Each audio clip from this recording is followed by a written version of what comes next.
Good morning, good afternoon, good evening, everybody. Thanks a lot for joining us. We're here. We're a teeny wee bit late again. Sorry about that. My fault. Technical difficulties and all that jazz.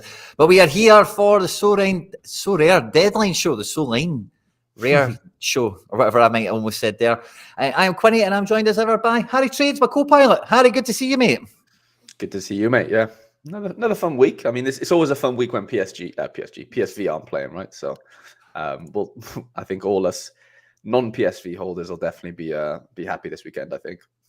Yeah, it's definitely everything's open this weekend, isn't it? It's there's so many open avenues, and that's all I'm hearing for this game week is everyone getting stuck into, it might be my week, and it's good that there was midweeks, might be rotation, and everything else that goes along with it. So very much looking forward to it. If you're joining us live on Twitter, Twitch, YouTube, Facebook, wherever you might find us, don't forget to like and subscribe to the channel, share and retweet and all that good stuff. Just let us know that you're having a good time. Hit the like button, get your RNG locked in for the weekend ahead of those reward and loot boxes. And yeah, I think that's pretty much all the kind of generic jazz. We're here, there and everywhere. Like, subscribe, share and retweet. You'll find links to Harry's channels in the description of the video down below as well. Of course, at Harry Trades YT. And I'm just getting all the ducks in a row because we were a wee minute late or so, but I think that's us all fire and cooking and ready to go, which is great. And Harry boy, it is a bit of an open weekend because, like I say, we had a wee bit of Mr. Midweek from you again. We had a wee bit of Continental European Nights midweek. Some people were getting their hopes up. We had a lot of headlines written this weekend with English teams especially getting dumped out everywhere except for Aston Villa, of course. I seen a wee bit up the Villa in the chat as well. But yeah, you're cooking the gas again, aren't you? Yeah, so I have a confession, Quinny. I went to the dark side. I went to the pits of the Sorare marketplace and picked up a Kamar roof for 25 quid. I mean, look, it feels dirty. It doesn't mean I'm changing alliances in any way. But it had to be done, Quinny. L15 to 22 allowed this team to, become a 5-man team. And his performance, 13 AA in like 56 minutes, helped me, towards the lower threshold. Look, he's not going to stay in the gallery too long, but Quinny, I had no choice. I had no choice, mate. I had to do it. Leo Jardim, Lucas Piton, Florentino Luis, and Kemar Roof. Never thought I'd see the day, Harry boy. You've got a good price on him, so I can't be too upset with you. So fair play to that. And you've got it over the line, mate. 335 points there. And your boy Luke McKeown, by the way, I was doing the Celtics Are Here Sorare Celtic Supporters Club stream last night with McBride, and we were having a bit of a chat about Hatate, midfielders and all the rest of it, players that are similar to him. And a lot of the live chat, Scottish football fans, were telling me Luke McKeown is somebody who you could see being a little Hatate understudy in terms of play style and profile and all the rest of it. So I see him there doing the business for you with a wee cheeky 49-pointer as well. Yeah, I saw he had a nice little free kick, actually, that was saved by Butland. And then he parried it out and somebody missed the shot. I can't remember who it was. I saw the highlight. Yeah. But obviously 0-0, good result for you. So I think we can all go home quite happy with that one, Quinny, right? Like 0-0. I've got my AA from Roof. You've got, the draw. And we can all just be happy. But good result for all. I'd have been a bit more annoyed if he scored for you and you gave him a wee bit of that Harry Trades midweek luck, to get him that decisive. But no, thankfully it was just the AA he got for you, and we've got everyone joining us live and loud. So thanks to everyone that is tuning in and joining the deadline show. Make sure to get the like button smashed up, guys, so that you let YouTube know we're having a good time here. The trader strikes again. Sven, love that. Harry out, says Packus Murphy. I've lost the crowd, haven't I? Jesus. Sorry. Yeah.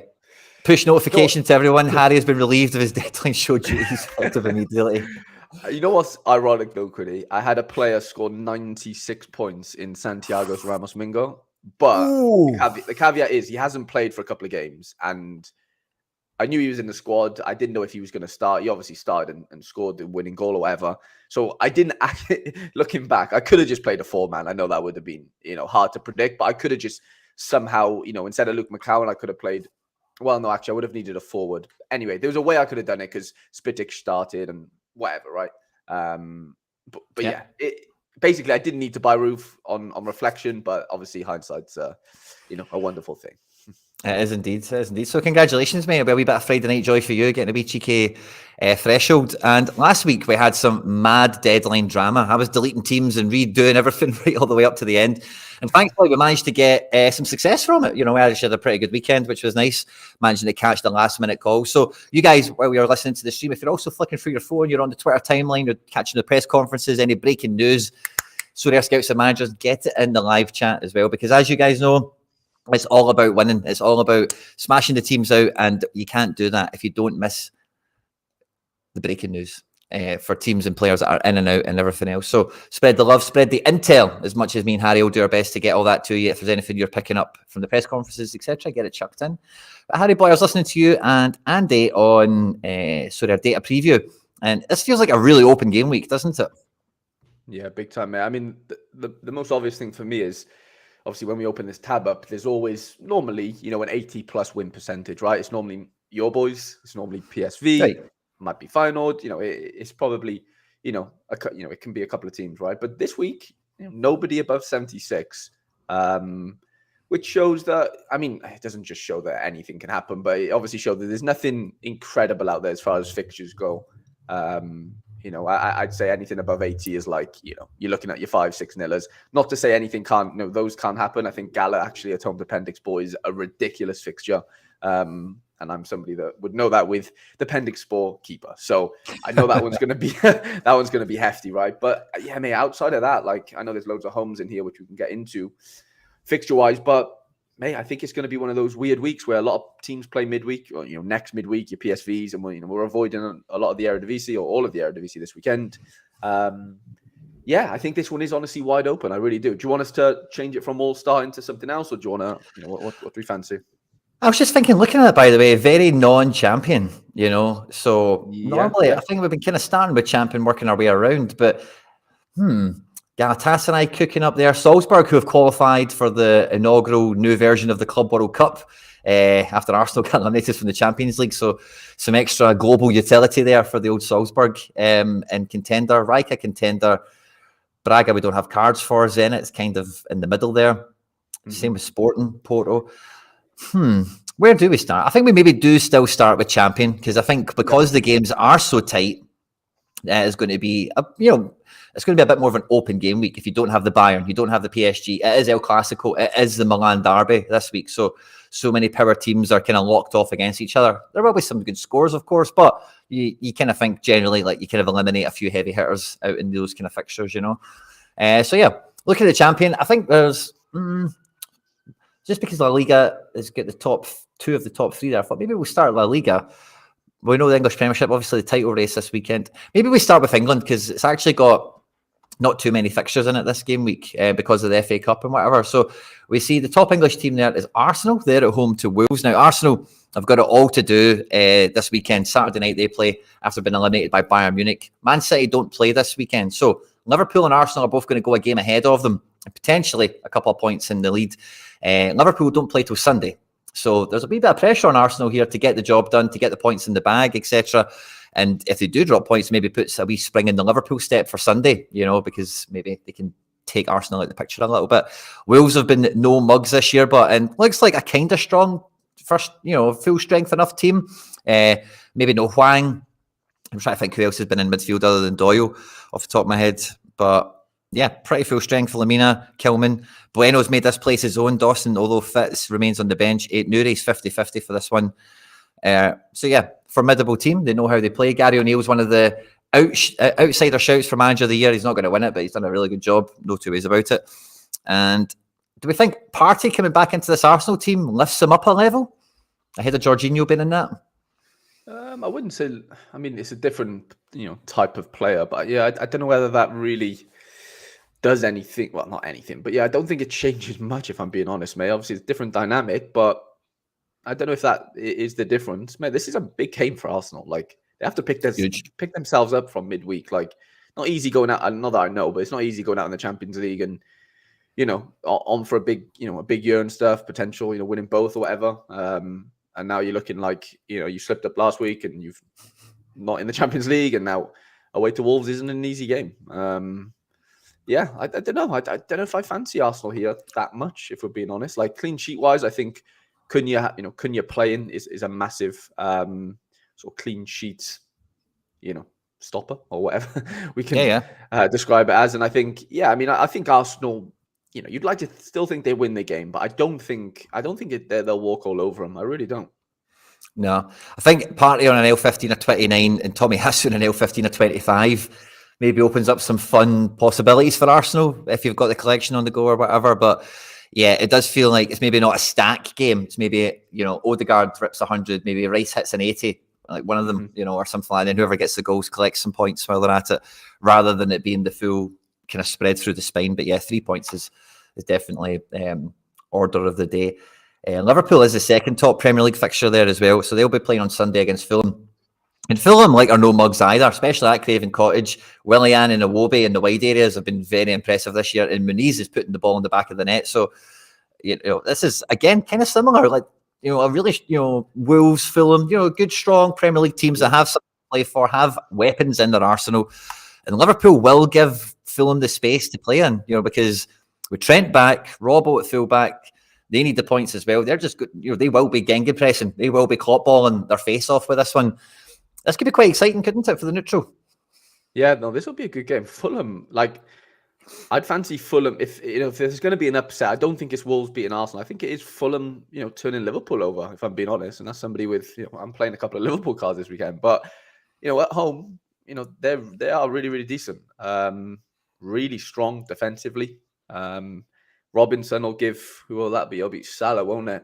A tough time. He's been one of the best left backs in the league, I would say. Yeah.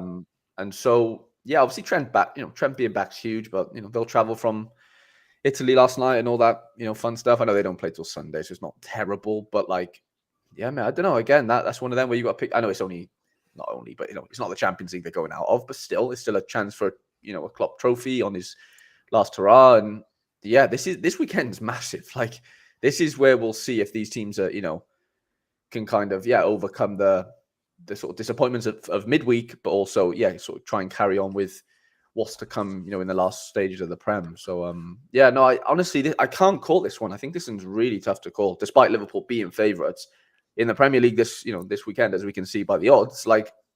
This is wide open. We saw Charlie obviously win Premier League last week with, the Newcastle stack at home, and it was good. It was amazing, but nobody really saw that coming. If we're being honest, I think we're going to see something similar this weekend. Obviously not, maybe not Newcastle, but something that we'll obviously get into further on, in the deadline show. But I don't think it'll be like a Liverpool stack / Arsenal stack this weekend. This raining high. I think you set us up with a pretty good segue there, because if Liverpool were the banana skin, they did drop points to Fulham. It would be deja vu from last weekend when they dropped points to Crystal Palace, who are, I think this could be a good SO5 game, lots of goals in it. Perhaps West Ham also playing Thursday night, being eliminated by everyone's favourite Bayer Leverkusen. And Eze and Olise come into this one. Wharton, of course, is talk of the town at the moment. And Mateta is living his best life at the moment under Glasner. So this actually looks like a dangerous Crystal Palace team, really dangerous. And the West Ham team, they're probably going to be quite happy to attack each other. Paqueta didn't play last night. He was suspended, so he's fully fit and firing for this one. And Bowen and Kudus have been writing headlines all season. So this could be a really good attacking game as well, despite the kind of names on the fixture.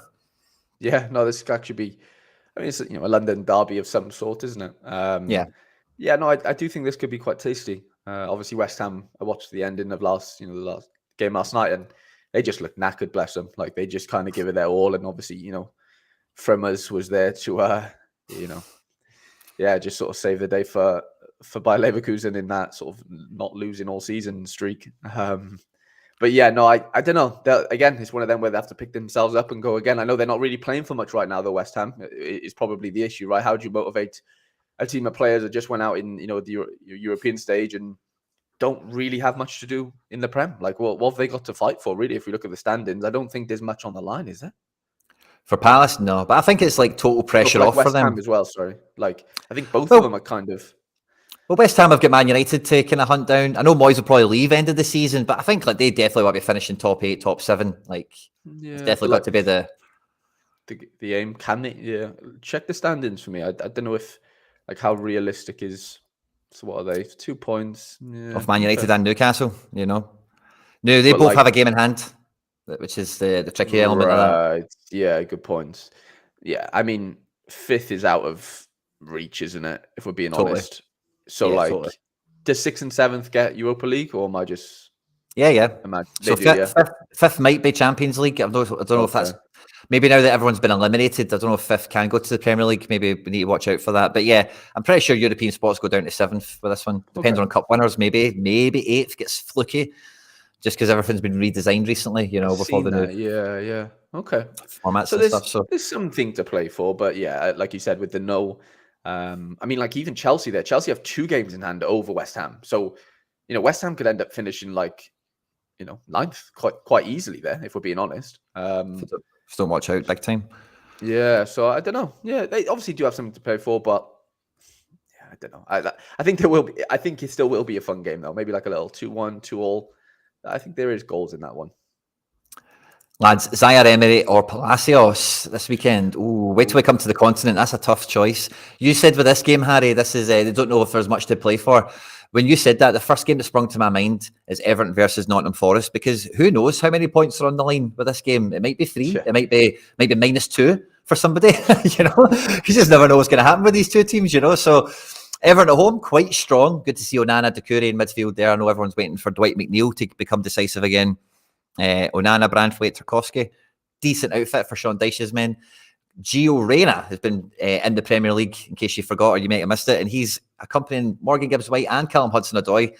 There's a wee bit of stardust in this Forest team. I don't think Chris Wood as well, by the way, this season has been frightening in times. So, this is a weird game, isn't it? Is it a 6-pointer or is it a -2 pointer? That's what I can't work out. Mate, honestly, I don't know, but I do honestly. I fancy Forest here, mate. Forest on a good little streak of results, and yeah, like you said, Chris Wood, Morgan Gibbs-White has really stepped up over this last third of the season, hasn't he? We've always known he's had quality, but the stats haven't really been there. The assist every game, all that sort of jazz that we love in the the Sorare sphere, I guess. He's really lived up to that recently. He's always had the credentials, always had the technique, and always been in the positions. I just don't think the team around him has ever been able to finish those chances really for the most part, because he's putting things on the plate for Chris Wood, and not to take anything away from him. He scored some amazing goals, individual goals as well.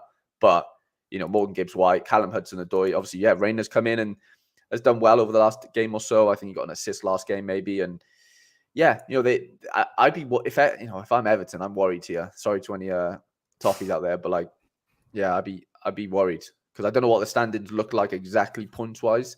But like you said, who knows what happens with FFP and all that rubbish. But yeah, okay, so it's 1 point in it, Jesus. But One game as well. Game in hand.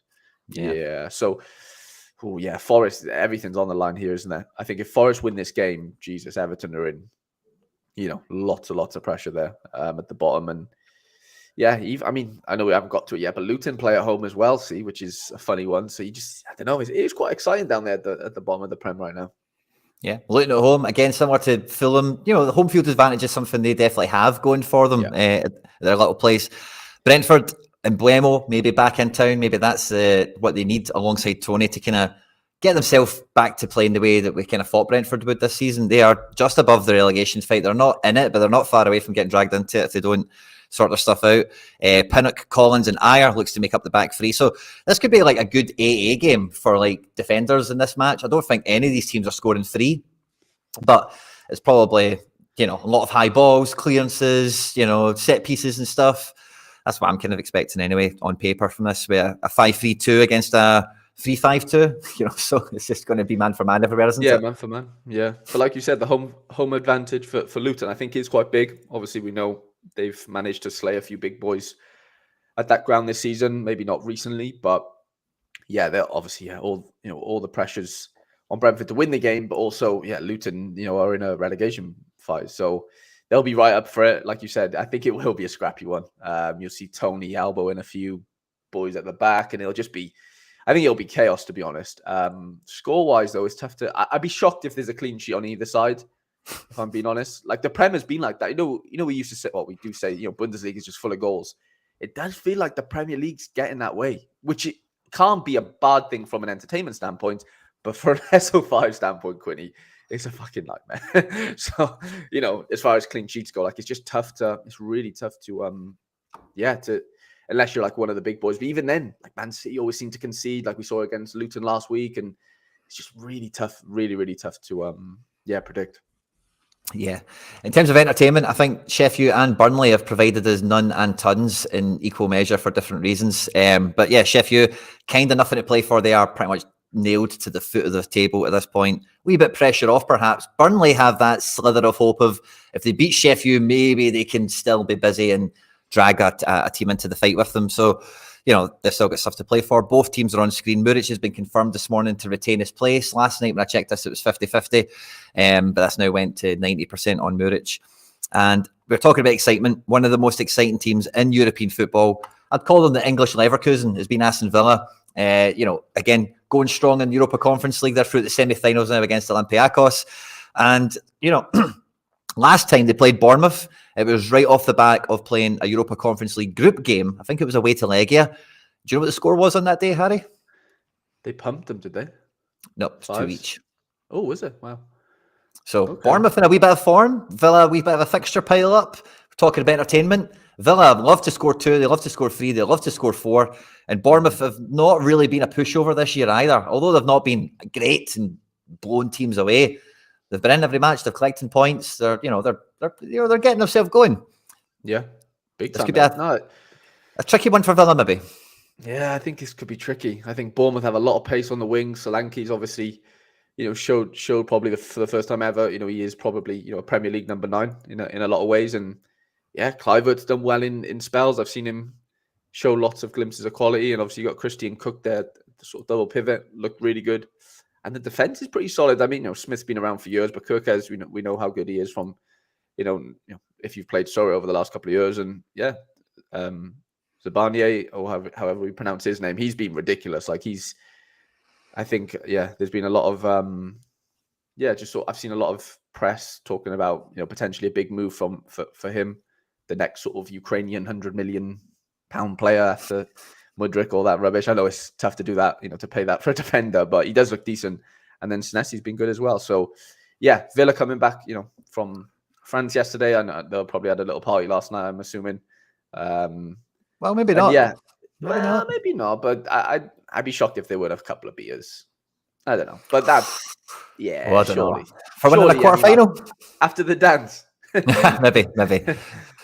maybe a wee zero alcohol beer or something. I don't know. I can't imagine it, to be honest with you, a Thursday night and then coming into this Sunday, because Tottenham slipped up last week. Villa have control over top 4 now, and Tottenham do have a game in hand. Might put a wee bit more pressure on them, and maybe Newcastle have got something to prove before the season's out. But I don't know. I think it's still going to be business as usual. There's not going to be any taking it lightly, as it were. So, McGinn and Tielemans in the engine room, Diaby, Watkins and Bailey in attack, Morgan Rogers in support.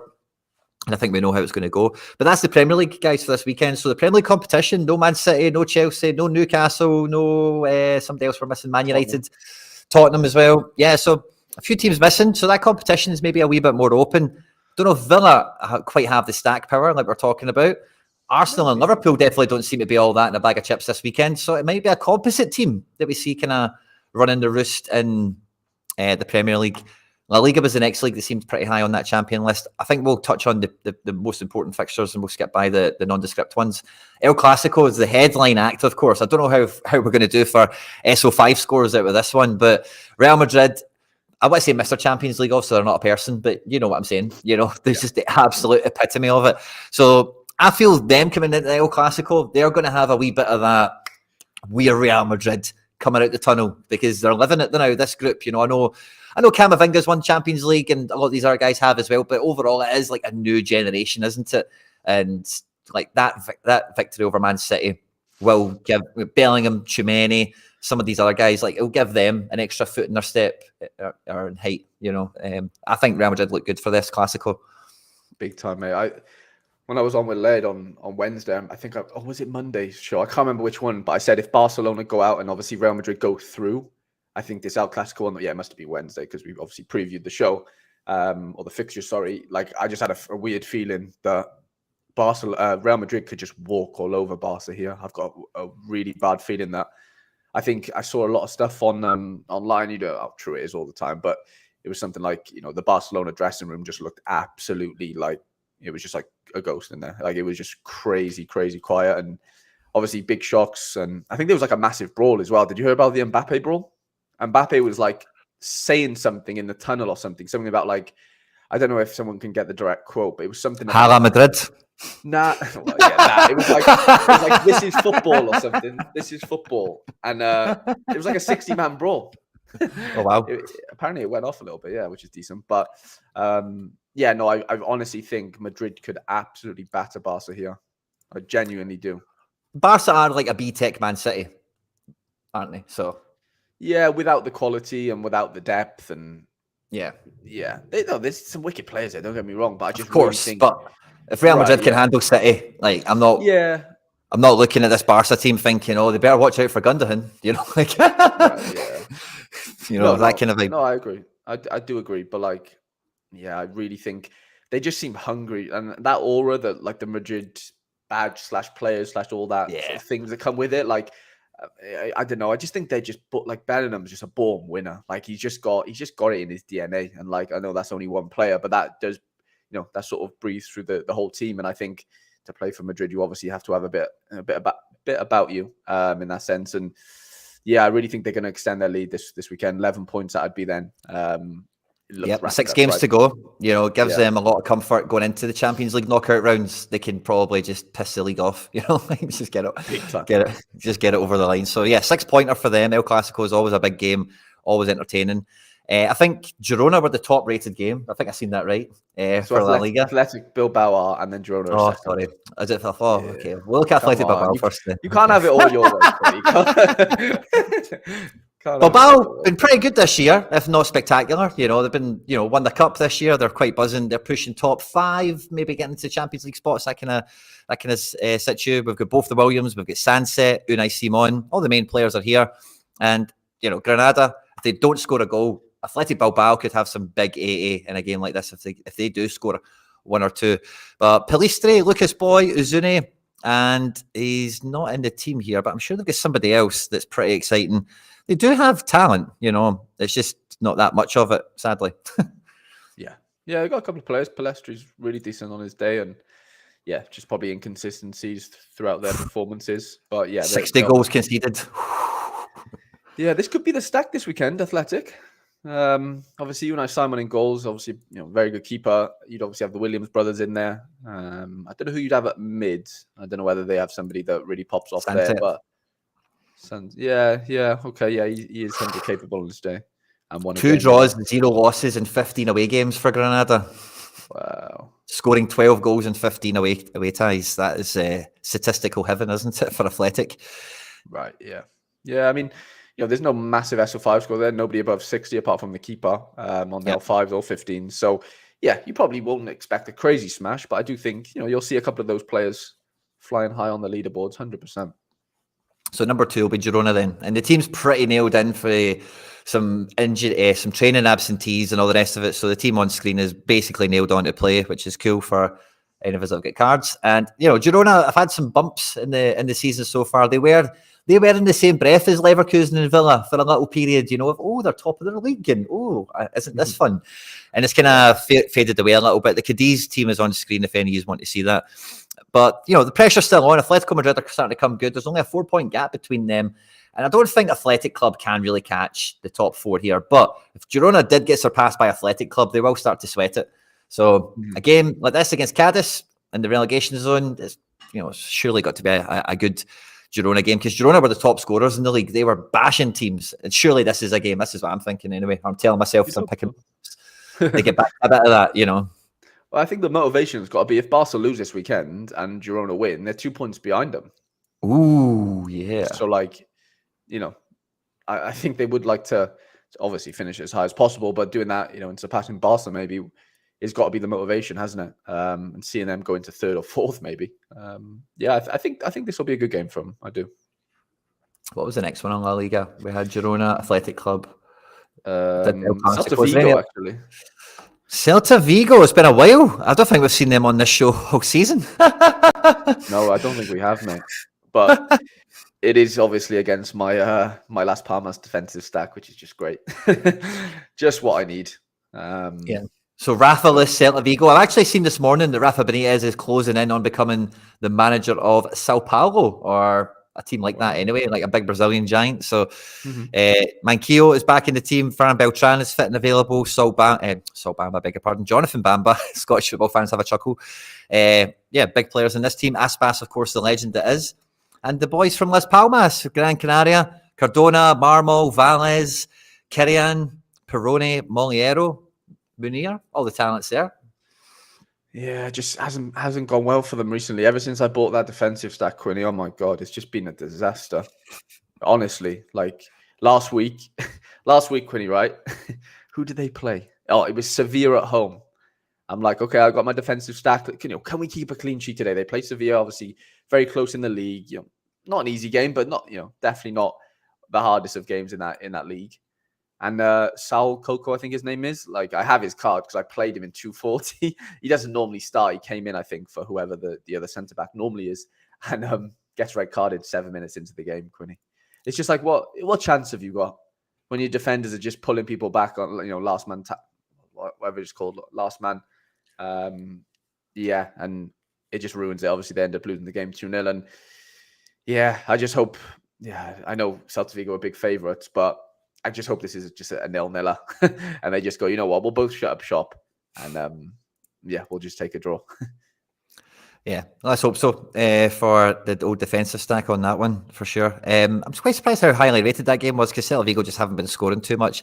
Sevilla, you mentioned them, they're at home to Mallorca, who have got the worst away record, I think, in the division. Are not too far off. 1 win in 15, 11 goals scored with 23 conceded. And Sevilla kind of got their act together since Quique Sanchez Flores has come in, since I bought in the Serie. So I think as long as he scores, I think we kind of know how Mallorca are going to set up away from home. That could be decent. Villarreal are away to Almeria, who again are stapled to the foot of the table here and are already making transfers ahead of their reintroduction into La Liga 2. This is how Almeria look to set up. But Villarreal, Moreno's fit, Pereo's fit. And they're starting to get a bit of rhythm, a bit of magic going. Sorloth is probably in the best form I've seen him in since I've been playing Sorare. He's been absolutely killing it. So I think this could be a really good away fixture for Villarreal if any have got the cards. I'm hoping it's a good away fixture for Sociedad, but I am a little bit conflicted, obviously, with Soria and goals here. But no Mayoral, no Greenwood's here, no Mayoral, no Latasa. There's a few players missing for this team anyway. The Real Sociedad team is as follows. Pretty nailed on with suspensions and injuries and all the rest of it. I do think Becker is going to play over Barrenechea just because he got double decisive last weekend. It'd be crazy to bench him. This could be hopefully a good game for Sociedad, who need to get the points back on the board because they were Champions League this season. They were a little bit better earlier this year, and they're sitting behind Athletic Club, 7 points adrift in 6. So they need to get points to start to get it quick. See, Valencia and Betis are 7th and 8th here, and they play each other this week. So we'll show you their teams if any have the cards. There's Valencia. It's going to be a difficult one for both teams. I don't think this is a clean sheet or anything like that. Some good individuals in both teams. Have you seen how good Pablo Fornals' AA has been, Quinny? Yes, I have. I'm very, very, very aware of Fornals' situation. Yeah. We were talking about Champions League qualification for Real Madrid. Atletico Madrid, by the way, will still have a little bit of a pep in their step and everything as well. They look to be making rotations. Rodrigo Riquelme coming in for the suspended Marcus Llorente. Correa still starts an attack alongside Griezmann, and the defence keeps shuffling around on injury and fitness and availability and all that good stuff. But this might be a sneaky one. Alaves don't concede too much. They don't score too much either. Samu is on loan from Atletico, so I'm not sure if he will play. He's there to play. I'm sure if he's projected, he will be. But yeah, 26 goals scored in 31 games. I think it's a good clean sheet game potentially for Atleti. And like we're mentioning with the top 4 fight, they'll be happy to qualify to the next round of the Champions League, but they'll be looking to actually qualify again next year with some comfort, with some other teams putting some pressure on them. And is there anything else in La Liga that's worth a gander? I'm going to say not. What was the next most interesting league? Are we doing Bundesliga or Serie A or France? I mean, a couple of Bundesliga. Yeah, France is higher as like an individual, but let's do France because we don't actually have that many teams, as you can see here. So we've got the big game, which is PSG Lyon, bit of a derby, in fact, similar to what we're saying with El Clasico and whatever. Maybe some cards will get cancelled out here a little bit. No Mbappe is the news on this one. This was updated this morning. Barcola, Asensio, and Goncalo seem to be the front three, with Vitinha, Zaire Emery, and Ugarte in midfield, strong as it comes for the back four. In the Lyon team, Cherki, Benrahma, General Lacazette, Tolisso. That's actually a pretty solid Lyon team, isn't it? Yeah, name-wise it is. I don't know how they've been doing. I know they had like a mad game last week, wasn't it? It was like a 4-3 with somebody. I think they won it in the end. But Lyon have been disappointing. I think they were bottom of the league at one point, weren't they? So they've kind of turned it around. They've definitely climbed the table over the last couple of months. But yeah, no Mbappe is a weird one. Well, maybe there is an Mbappe somewhere, but yeah, maybe not. Obviously massive result for PSG. It looks like I've seen a lot of people say that Arsenal got the wrong. Porto won the kid in that. Vitinha's the boy, isn't he, over Fabio Vieira? But not a dig at Arsenal fans there. Don't worry, lads. Just saying what I've seen. Just clicked over the rest of the France predicted lineups. If you want to see them and you missed them, feel free to just scroll back. But they've all been on screen now, so we don't have much for France going. Not really. You got Lens PSG up there. Nice at home to Lorient is the other one, and then Lille at home to Strasbourg. Sorry, that wins. 4 or 5 in the top sort of 10, 15 champ fixtures. I think that kind of we have Leipzig, and then Leipzig. Obviously L15's a fly in there, aren't they? If we're being honest, like that is what you want to see from a Leipzig, sort of collection standpoint and. Away to Heidenheim. If that doesn't scream goals, Quinny, then we might as well just hang them up because 4 each, 4-3, 5-4. Genuinely, why not? I think, to be fair though, I think Leipzig actually got a clean sheet last weekend. I can't remember who they played, but I did see whoever was in goals. Is it Galassi right now? I can't remember, but whoever's in goal, I did see him get a clean sheet. But yeah, I mean, Heidenheim, have they got much to play for? Not really. No. Well, yeah, not really. But they'll want to, they'll want to impress. They'll, all those players are, fighting for trying to get, better places, and as far as teams go, and all that jazz. And yeah, it'll be a fun game, I think. Probably the most fun game of watching the Bundesliga this weekend is going to be Dortmund, eliminated from the Champions League, hosting the newly crowned Bundesliga champions Bayern Leverkusen, or is it Leverkusen now? Borussia Dortmund's team looks pretty tidy. I'm starting to see teams around Europe being linked to Julian Brandt. People are kind of waking up to him. So let's see what happens. Sabitzer's back, living his best life, which is great. Bino Gittins and Sancho on the wings. Really strong Borussia Dortmund team. And Leverkusen, is this maybe the first time we don't see them play a non-full strength team for like 6 months? Maybe, yeah. But even there was even their bench is still pretty strong, isn't it? But yeah, I wouldn't like to have shares in those Leverkusen boys this weekend just because of the fact of stack wise, it could just be really tough to predict. So it's a good time for both of those teams to be playing each other. Obviously, both flying high in Europe now. I think it could make for a really exciting game. But yeah, I know I was going to mention this to you, Quinny. Yeah. Deadline drama unfolding. Cunha is going to be out. It's not a great game for him anyway, so it's not much of a miss for me. But somebody asked earlier whether to captain Zaire Emery or Palacios. Now, Palacios is on a 50-50, so I don't think you can touch him as it stands. And matchup wise, it's still a better game. Lyon at home versus Dortmund away. Even though Palacios is just a tank, obviously he can score well anywhere. Union Berlin are going to be hosting Bayern Munich, who are going from disaster to disaster to maybe some Champions League respite. We've had the Berlin team on screen if any of you want to see it here. There's a few 50-50s in attack. No one really knows how they're going to start outside of defence and midfield, really. Don't think you're expecting Union Berlin strikers to score particularly well anyway. Rafi Guerrero coming into the Leroy Sané position here. I know. Eric Dyer playing, Kimmich, still playing ahead over Kim, and Pavlovic in for Leimer. Strong Bayern team? Yeah, it's as strong as it probably gets after a Champions League night, I would say. Only a couple of changes there. Kimmich still at right back, which is interesting.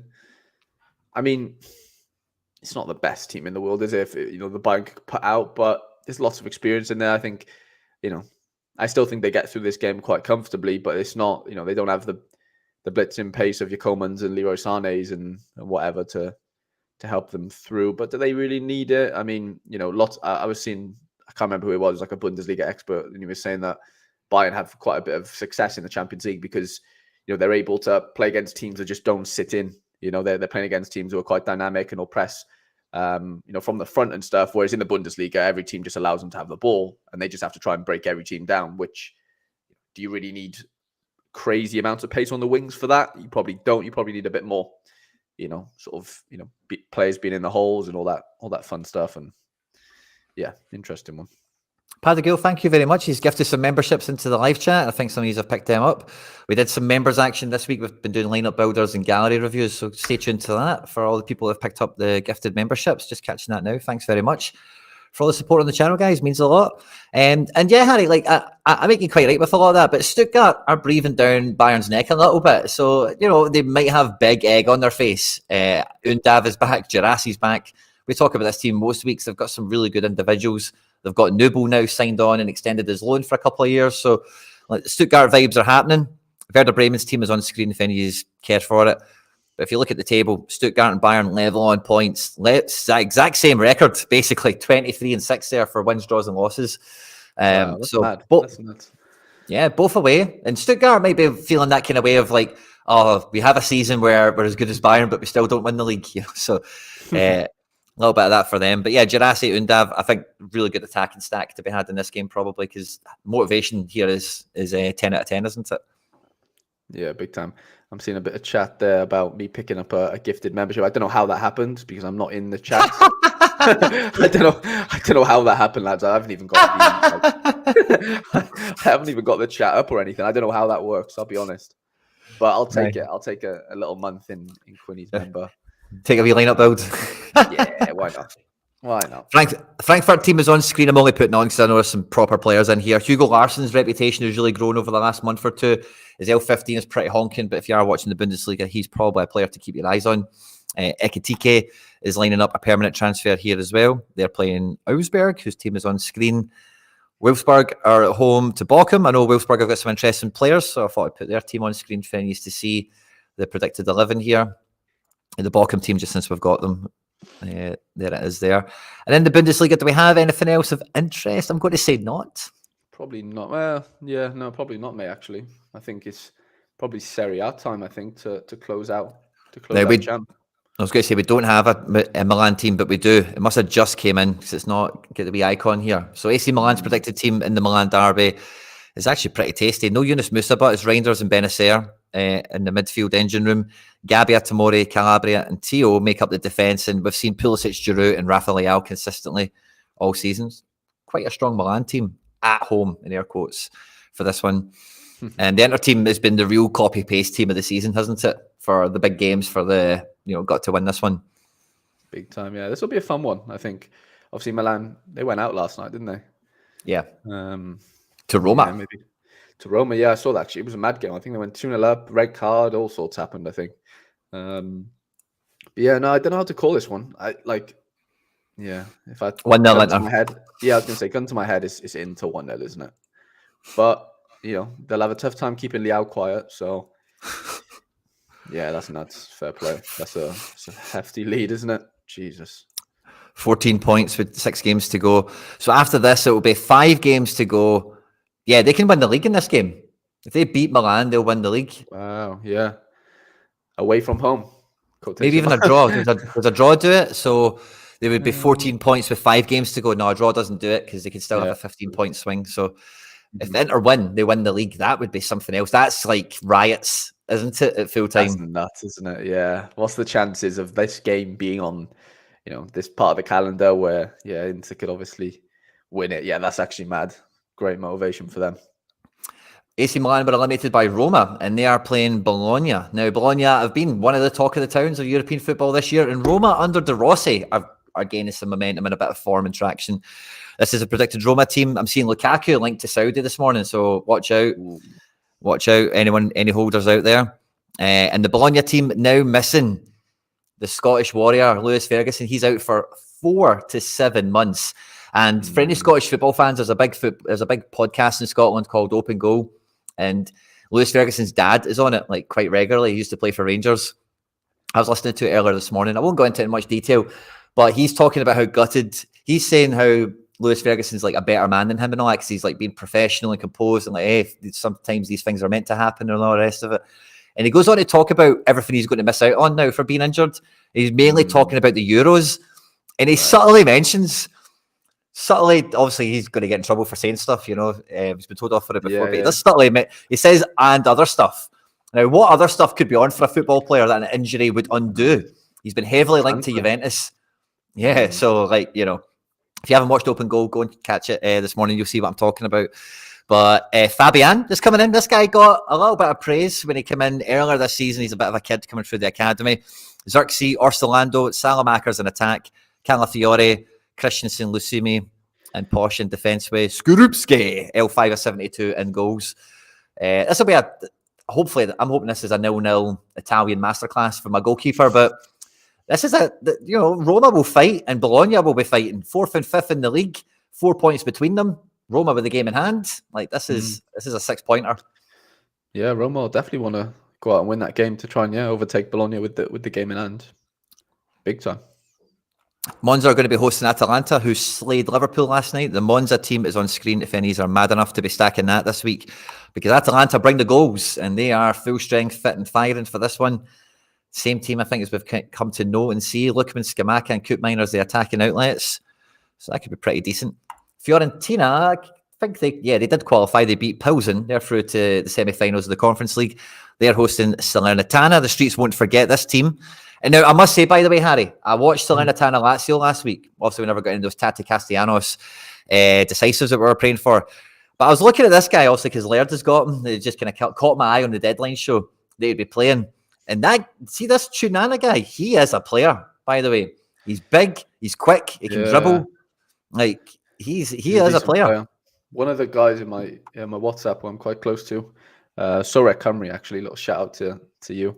Has had his rookie card, actually, the Ren rookie card. And I think Laird was sniffing around it at one point. I had to try and middleman a deal between them, but it was, he's not shifting on that one. And he's been pretty good. A couple of decisives, haven't he? I've seen in a struggling team.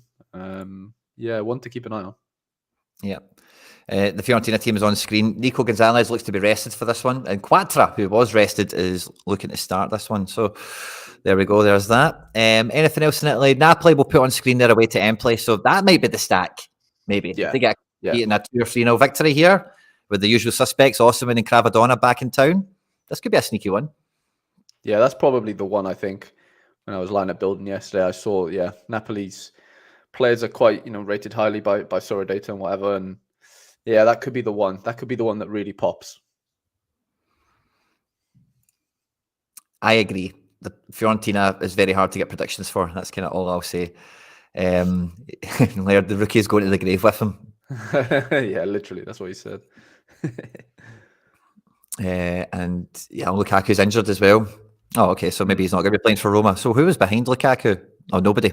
So maybe a wee bit jiggery-pokery then with the predicted team. Juve playing Cagliari. Might be just as good as Napoli playing Empoli, perhaps. Cagliari team is on screen, if anyone is mad enough to be stacking them against Juventus this week. And Juve, Chiesa, Vlahovic in attack. Cambiasso and Weah out wide. Rabiot, Locatelli, McKennie in the engine room. In the back three of Danilo, Bremer and Gatti in front of Szczesny. It's a pretty strong Juve team, but as you can see from the L15s and L5s, they're not really so friendly for the most part. But I guess Claudio Ranieri's Cagliari, maybe that's a game that could be good for them. They're in third. If AC did drop points, maybe Juve could catch them. And Cagliari they're not out the relegation fight, but they are a wee bit detached from it. But yeah. Lazio Genoa on Friday night. Genoa, pretty bang average, nothing great going for them in terms of form and all the rest of it. Some exciting players, but Goodmanson and Retigui have been linked to all over Europe already in the last couple of weeks, I would say. And the Lazio team, Isaacson was a breath of fresh air last week when he came off the bench. Not surprised at all that he's going to start this one. Castellanos retains his place. I think Immobile is somewhat injured. And Luis Alberto has been bombed out because after last week, he played great. But then afterwards, he was saying, I just want to cancel my contract. I don't want any more of Lazio's money. Just keep the money and give it to the squad and let me leave, is basically what he was saying. And it doesn't look like Igor Tudor is going to wear that. And he's just going to bomb him. So Luis Alberto is out for this one. But another Friday night for Lazio, 2 in a row. 2 Fridays in a row for Tati. Let's hope it's the Friday curse comes back around to cash it in for him. Did you see Felipe Anderson's off to Palmeiras? Yeah, I did. I thought that was like the way it was announced. I thought he was like on the plane, like he's going there now. That's it's end of season, isn't it? Well, he goes there in August. To be fair, August. Yeah. Wow. Okay. Fair enough. Torino will put on screen because they're kind of top half against a bottom end team. Illich is back. I'm happy about that. I don't know if I can get him into a team, but Zapata, Vlasic, a few of the guys that we know here. And I think that's all there is really to look in Italy, isn't there? I think that's Champion Europe been covered, Harry boy. I think it is, mate, to be fair. Yeah. Do you want to move to challengers? Yeah, we've done that in a very good time, by the way. So I hope you are all locked and loaded. Champion is where the big prizes, where the sexy cards are. And as you can see from what we've just looked at, it is open. You know, if you've got some star studs, maybe a good composite, a good aggregate team is going to make the difference this week rather than the odd stack. And me and Harry have gave our 2 cents on what stacks might be the ones to lean into if you have them.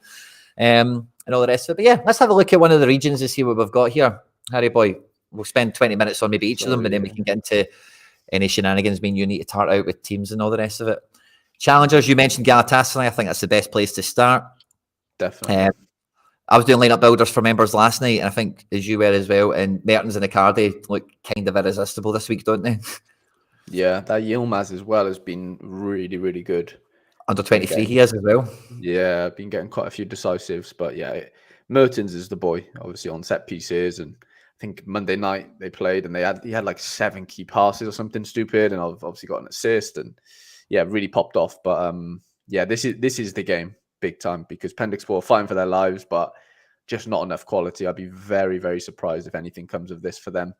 But yeah, I mean, yeah, Fen are actually flying. Well, they're 6th on the matchups tab as well, so they're up there. But they went out last night on pens, didn't they? Against Olympiacos, yeah. A big kind of derby. Turkey-Greece, that's a bit of a, you know. Yeah, it's a tasty one, isn't it? Yeah. They, I think Tadic like in their wins. I think it was a 21-year-old keeper in goal, actually. I saw Greek keeper saved the day or something. I've seen quite a lot of praise for him on Twitter and stuff, but sadly no cards, I guess. But yeah, they'll have to pick themselves back up. But yeah, Sivasspor I don't think are up to much, shall we say.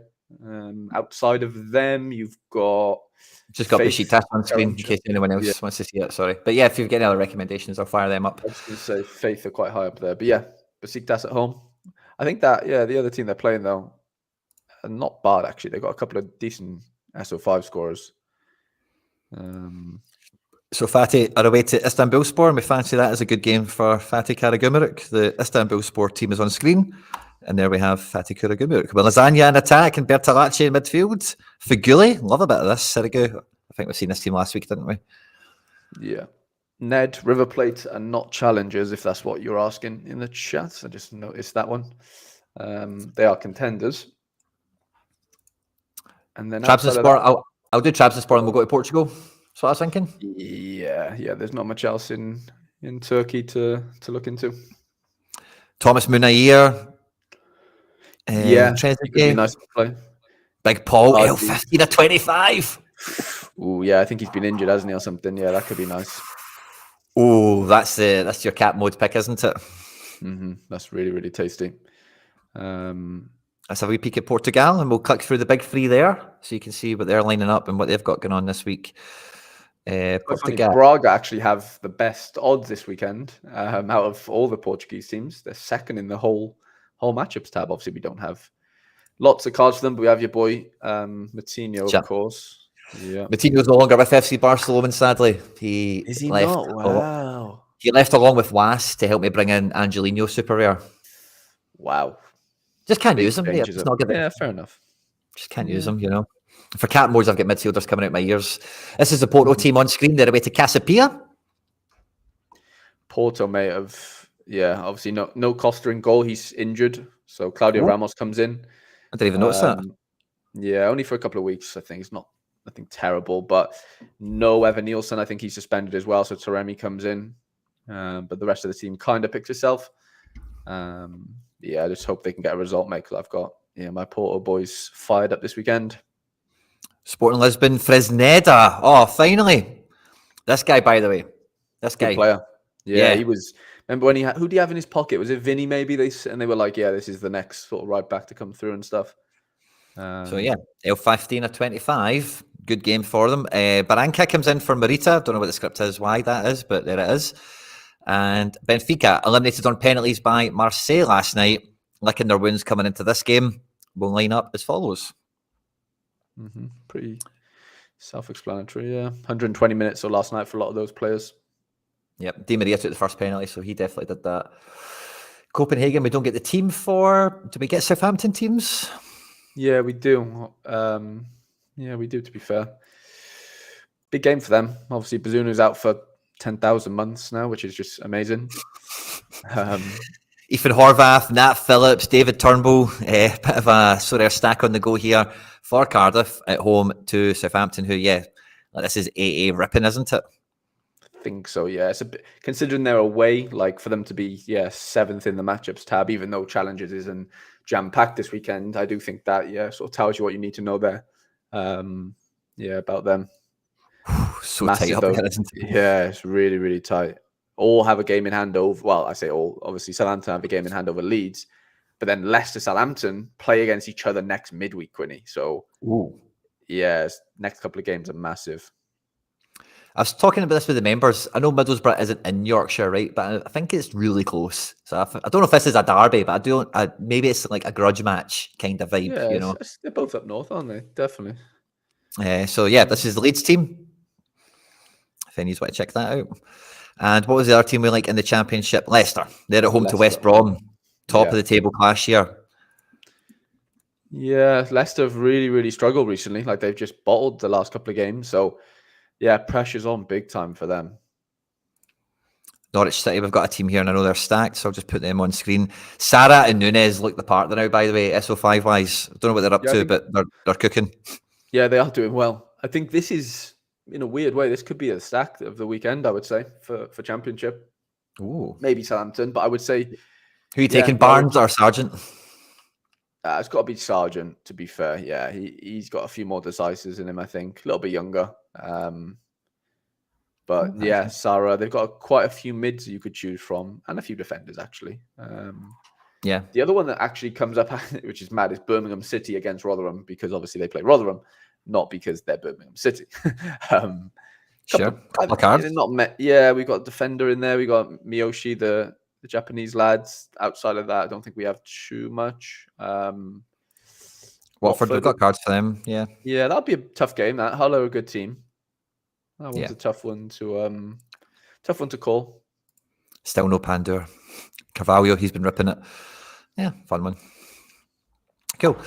We have MLS in this region, I'm also aware. And we have Belgium. I see Ghent there. Yeah, Belgium playoffs, and then MLS is probably all she wrote, to be fair. Yeah, that's cool. So let's have a wee peek at Belgium. No Eredivisie, makes this a wee bit easier to knock through.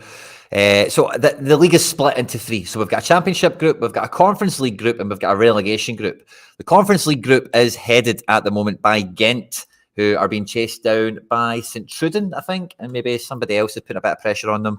But this should be a very good game for Ghent. They're looking to qualify essentially for Europe through the back door here, playing a Mechelen team who are in the bottom half of the table. Team's pretty solid. A lot of these guys are decent scorers. Desart obviously is a headline act. Yeah, still waiting for Coombs to come back. He's on his way. But Mechelen haven't really been good in the playoffs so far, to be honest. So it does look like a really good fixture for Ghent. It's kind of all over the place how it does the table, but what I can work out by looking at it is the dots are the ones actually in the table. I think because I was looking at it last night. So this conference thing isn't right, but because it is Ghent that are top. Yeah, Ghent, and then it's St. Truden are pushing on to try and hurt them. They're away to Leuven, who don't really have anything to play for in this context. They're not got much hope catching Ghent. Toby Lyson and the boys are on screen here for Leuven. And St. Truden have got a lot of AA monsters, a lot of Sorare heroes and legends. When you see Koita, you see Strikers, Ito in for the injured Madsen, I want to say. I might be getting that wrong. Delorge Nieper. Some big players in here. And Suzuki in goals. L5 is 62. Eat your heart out. Yeah, he's been doing well, especially... They've been conceding goals, but he seems to just mop up on AA. But they've got some really good SO5 boys there. Definitely a few stacks that'll be flying around. Westerlo is on screen for anyone who wants to see it. Madsen is suspended for Westerlo this weekend. So he played last weekend, even though he was suspended from the game before. It was, in Belgium, they do it like every Tuesday or whatever, and it's all a bit of a mess. So I think he misses the next 2 games, actually. Standard's got nothing much to play for, but the only big one to watch out for, Quinny, is Bodart. He's been announced that, leaving this summer, whatever. But he's had a kid, I think, over the weekend. Or not over the weekend, this midweek. Where's he going? They don't know. He's just a free agent. So I'm pretty sure he's a free agent. He's definitely not signing a new contract. So he's 100% leaving.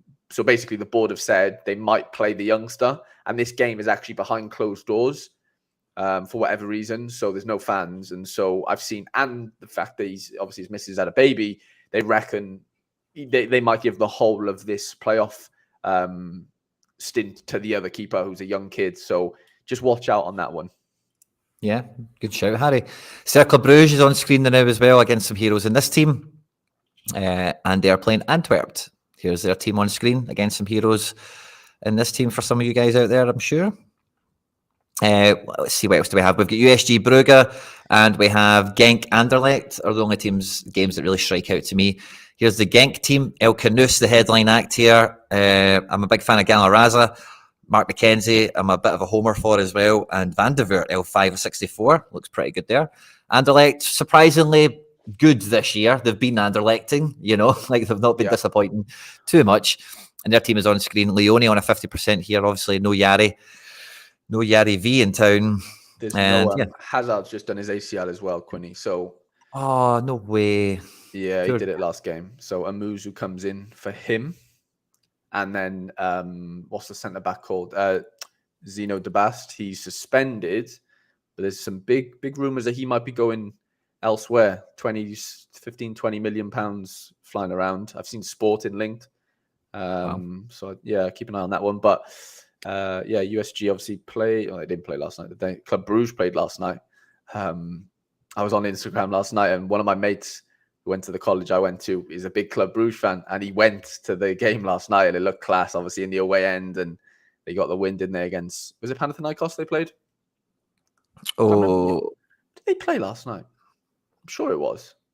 I don't know if it was Europe. It was definitely Europe. They're in the Conference League or whatever. Oh, USG we're talking about. I thought we were talking about Bruges there. No, Bruges. Yeah, Bruges are in Europe, 100%. Yeah, it was Panathinaikos. Timbo says. Yeah, they won last night, 2-0. Yeah, away from home, and he was in the away end bouncing. It looked like a fun time. Oh, they're playing Fiorentina. Oh wow, I totally missed that. The Bruges were still in Europe. Wow, sorry guys, but yeah, fair enough. So yeah, they'll be probably tired, but excellent. And then let's go to MLS. I was going to say we do have Brazil as well, but yeah, MLS is obviously where we. Is there anything in Brazil to have a peek at? There's a couple of good, like Mineiro at home, which is pretty nice for them. We'll put some of the licensed teams on screen. So we've got Corinthians here. Not actually that many cards these days. Who else do we have? Teams for Curitiba, that team there. They got licensed once upon a time. They're playing Grêmio. Some cards in that team. Diego Costa injured. Palmeiras we get cards for. Yeah, this is a big game. Flamengo Palmeiras, really big game. Yeah, Rafi Vega's on to start. And Flamengo, again, we've got cards for them, by the way. You can get a stack out of this, just about. Yeah, I picked up a Luis Araujo, I think I mentioned last week, and he came off the bench midweek and got a goal, which was nice. Mineiro, I think, is the stack this weekend. Yeah, powerful team. Everton and Paulinho, Hulk. Cruzeiro aren't great. Aren't great.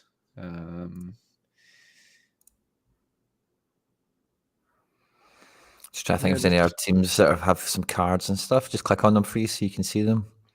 Fernando Regis. Yeah, I know he's found himself back in Brazil. That's brilliant. Good on him. Right, cool. MLS. I'm just going to click. I'm just going to click through them all. Right. You feel free, Harry, to talk about any of them that you want, and I'll do the same. The top one we've got is Toronto at home in New England. The teams are on screen for you now. Toronto have just been a wee bit of a joke, haven't they, overall? And Carlos Hill is following close behind it, isn't he? Yeah. The worst two teams. Well, one of them. There's obviously a couple more, but probably out of bottom five, I'd say these two are in there somewhere. they started off pretty well. Obviously, Johnson injured, come back now, and Insigne still injured is the big miss there. But yeah, New England are just not it right now. Bang average. Very much so. Montreal team is on screen. They're going to be hosting Orlando. Actually, really, Mason Toy's back. Back. The American Thierry Henry is playing. Because their two strikers got injured. Well, Joseph Martinez got injured in training this midweek. And then on the weekend, Kakaro, I don't know how you pronounce his name properly, but I really rate him. He got injured in the game last weekend. Joseph Martinez comes on. I think he scores 2 goals. Like, he actually came on and did really well. And then obviously, unfortunately, gets injured midweek. So, yeah, not good for them. And Orlando have struggled as well away from home recently. But they're looking a bit more full strength right now, I would say. I know there's it's a coin toss between Maguire and what's his name? Muriel. Muriel hasn't done it yet, has he? No, sadly. Weird. Really weird. Yeah, I need to watch. I haven't watched one of their games yet. I need to have a little peek at them. But yeah, Facundo Torres has been quiet as well. Their main boys aren't really, main boying right now. Apart from, Ladero's come off the bench a few times and done pretty well. But Ladero's been smashing. He's done well, but they're just really missing that, DP power in that sense, like actually performing. Speaking of DP power, Giacomakis pictured back in training. He might be returning for Atlanta. Can I watch out for that? Almada, Brooks Lennon, most of the good players are playing in this one. They're hosting Cincinnati. Yeah, it's a big game this is, because Cincy have been poor on the road last couple of games. And there's another, we don't really know. Celentano's out injured again. Not again, but still out injured. Should return to training next week. So we don't know who's going to be in goal. Acosta's still Acosta in. And outside of that, though, there's not much really going on. Both teams are very similar in that, you got Almada and Acosta. Outside of that, you just don't know what's going to happen. You have no clue. Literally, it's nuts. I totally agree. NYC at home. Again, we're talking about funny home stadiums. NYC have definitely got a bit of that going on. And honestly, I see every time NYC get any sort of non-negative result, I'm actually more upset than anything. I just want Cushion to go and to get an actual manager in, because this team is just woefully going nowhere quickly. And they've not been much better. Parks and Sands back together makes the team a lot better. Title winning midfield engine room. We've seen Sante come back to life as a result. But these other guys, Fernandez and Ojeda, are still kind of bedding in. So you give them a bit of a leash, don't you? But Wolf hasn't done anything. He's played every minute of every game. He's been close, but no cigars so often. And Bakrar, I think, is a big waste of money. I'd rather have Hibbert, to be quite honest with you. So I don't really know how to take this game, because DC away and DC missing some guys should be a good game for NYC. But, it's one of those ones. You never know what you're going to get with them. No, you don't. I watched the game last week, though, against New England, and obviously New England are rubbish. But, New York ended up winning that game, and I wouldn't say comfortably, but, they got it done. But, yeah, DC missing a few big players there. So, I honestly do fancy New York again at home. I really do. Yeah, I think they'll do the job. Columbus Crew at home. Amundsen last weekend with a 100, I might say, by the way. Diego Rossi, Aidan Morris is back. Cucco's in the building. Really full-strength team here. And the Portland Timbers, I'm pretty sure this is an MLS Cup final of yesteryear. Timbers versus Crew. This is always a well-fought game. Both teams have got weapons. Both teams are, well-equipped, I would say. Mm-hmm. Yeah, a couple of boys back from suspension, I think, for Columbus. Cucco returns, I believe. Obviously Rossi, I think, was rested / didn't start maybe last weekend. And yeah, it looks a bit more full strength. Yeah, Scholter was rested as well, I think the other one was that. But yeah, Portland Timbers have been interesting. I definitely think there's goals in that one. Evander's really living up to his sort of price tag and stuff from last season or whatever when he came. That could be an interesting game now. Probably the best game from a neutral standpoint, I would say. Nice. Yeah, no, I agree. I've just seen this. Sorry. Yeah, I've seen NYC. They're going to be building a real stadium. They've got some cool 3D architecture designs and all that. Yeah, a little while. And they've been really leaning into this whole Pigeons nickname that's just no one's ever called them, and they're just trying to push it. It really annoys me. No one's calling a football team the Pigeons. It's just not happening. It's like Little League baseball vibes is what that gives me. Inter Miami are at home in Nashville. It is not quite... Oh, no, it is. It's Messi time. I just didn't see him there. Messi and Suarez are in town. No Alba. Yeah, it's a weird one. I don't know what's going on there, but this is the best game as far as matchups go. If we're talking Sorare data 63% win percentage for Inter Miami. No Zimmerman, no Jack Meyer. I could definitely see that. This is like the B version of Nashville's defense, isn't it? Well, yeah, Zimmerman haven't played all season, to be fair. Nobody knows what's going to go on in goal. Willis was on the bench last game because he was red carded a few games before that. And yes, Nashville are in deep trouble, I would say, right now, because Hanny's not on fire. And yeah, defensively, they look really poor. Good one for Miami season anyway. Chicago are at home to RSL. The Chicago team is on screen for you now. Some familiar names and faces in this team. Shaqiri, Chris Mueller, Hugo Kuipers, Kellen Acosta. And Salt Lake, still with Arango, the goal machine, supported by Luna and a few others. Team is on screen for you there. SKC at home to St. Louis. Anything to say on any of those games? Sorry, Harry. Sorry, mate. No, not really. I mean, yeah. I spoke over you, sorry. No. St. Louis have been sneaky recently. Like they've been picking up a few results. Klaus's L5 sort of, living up to like a DP's L5 maybe for a bit. They're still missing. What's the midfielder? I always forget his name. The German lad. I always forget it. But anyway, Lewin. Yeah, Lewin. He's been out, so obviously big miss. But Berkey's been pretty good. I think they got a clean sheet last game against Austin. I'd fancy Kansas there comfortably. Nice segue. I think Dynamo have got a really good fixture on paper. Austin are not fancy to do well in this at all. And the Houston team is on screen. It's hard to see this. Grey Goose, fine. He's on 40% though. But again, similar to some of these other MLS teams. Oh, Archie is on a 20%. Yeah, he is back. I don't think he'll start from what I've seen. But yeah, definitely is fit again. And then, they're playing against probably the worst team in the MLS, probably we could comfortably say, in Austin. Yep. Colorado at home at Dallas. The teams are on screen for you here. Colorado with Mihailovic, Cole Bassett in midfield. A lot of fun there. And Dallas, Peter Musa in, Seb Leggett in attack. Love to see a bit of this. Ira Mendy. Don't think he's been playing, has he? So that's good. Oh, he's played 11 and 15. Played a couple. Yeah. They're in a bad way as well. Obviously, no Jesus Ferreira, no. How is Omar Gonzalez still playing football? I don't know, but he's actually scoring okay on Sorare. Like, not crazy, but he's still playing football somehow. I said no Areola, but no, there is Areola. Sorry, there's no what's his name? And how is he only 35? I think he probably just debuted when he was like 12 or something. This guy played with Beckham. He probably 20s, 21. Been scoring okay, It's mental. But anyway, we go. Omar Gonzalez, eat your heart out. Seattle against the Whitecaps. This is a bit of a, I don't know if I'd say derby. Is Vancouver next to Seattle? Am I getting my geography upside down? Yeah, no, it is. It is really close. Yeah.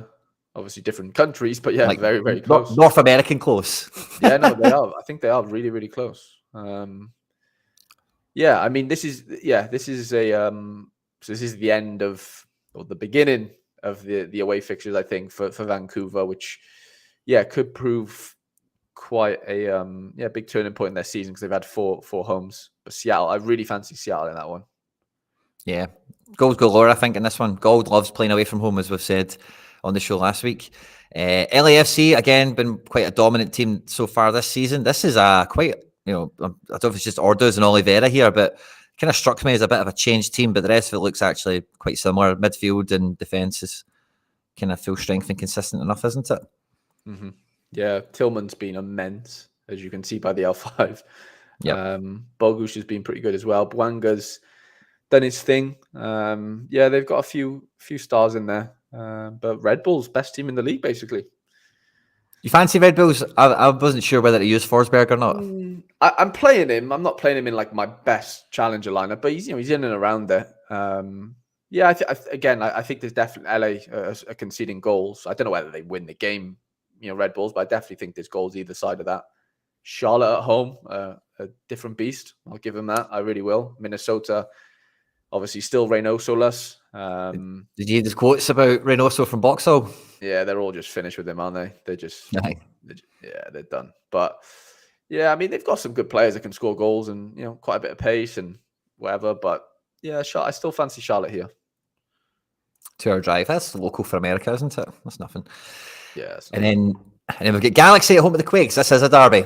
This is it's not El Tráfico. It's the California Classico. Is that what we call this one? Or I can't remember. I don't know what they call it. I can't remember what they call this. I might say California Classico. It's some sort of European rip-off name they've gave it. But again, really good team for LA, isn't it? Yeah, LA have the best attack in the league by a country mile, and San Jose are just bang average. So yeah, this could be, your Payne Sills 80, 90 pluses, Puig or Puig, as Laird likes to call him. Could easily get 100 here if I'm being honest. Joveljic will probably get a couple of goals, couple of assists maybe if he's putting them on a plate for Painsil and stuff. But yeah, Gabriel Peck is the boy. I know he's L5 and 15, doesn't look great, but no cards. But I think he's really, really good. Let's have a wee peek at contenders. Is there anything exciting in there? Because we've got 40 minutes to the deadline, guys. And I think, we've got 100 likes, guys. Thanks very much to everyone that's hit the like button on YouTube. Nice round 100. I think we're going to have some good RNG luck. I think we're avoiding a good amount of DNPs. But there is about 170, 180 of us watching. Could we get to 125 likes just to make sure we actually get some cards in these boxes we're about to win? And then we've got contender. So, I think we'll have a peek at Austria. Croatia is probably going to be all we're looking at here, isn't it? I know there's a wee bit of D2 action here and there, but nothing else Salzburg, Zenit, Riker. There's not Salzburg team is on screen. Yeah, Eibar at home. There's a couple of Spanish second division teams that have decent fixtures, but Salzburg, they have an interim manager or something, I think someone said. Yep. That could be interesting. All the players will be looking to impress, maybe. Austria Vienna playing to roll. Should be goals galore in this one. Yeah, they've been good, Vienna, to be fair. Obviously, Fitz and Handel and all those staples in contender right now have all been pulling their weight big time. Graz versus Rapid. Again, quite a lot of derbies across world football this week. I don't know if this is a derby as such, but Rapid Vienna are definitely the best, if people tell me anyway, the best supported team in Austria. And Sturm Graz before Salzburg were kind of the Anderlecht, kind of vibes, of Austria. So I would be surprised if these fans don't hate each other and this isn't a spicy game on that dimension, as it were. So Sturm Graz's team is on screen for you. And there is Rapid Vienna's. Yeah, I don't know about what's happening up front there, but they're two good teams, very heavily SO5'd, carded.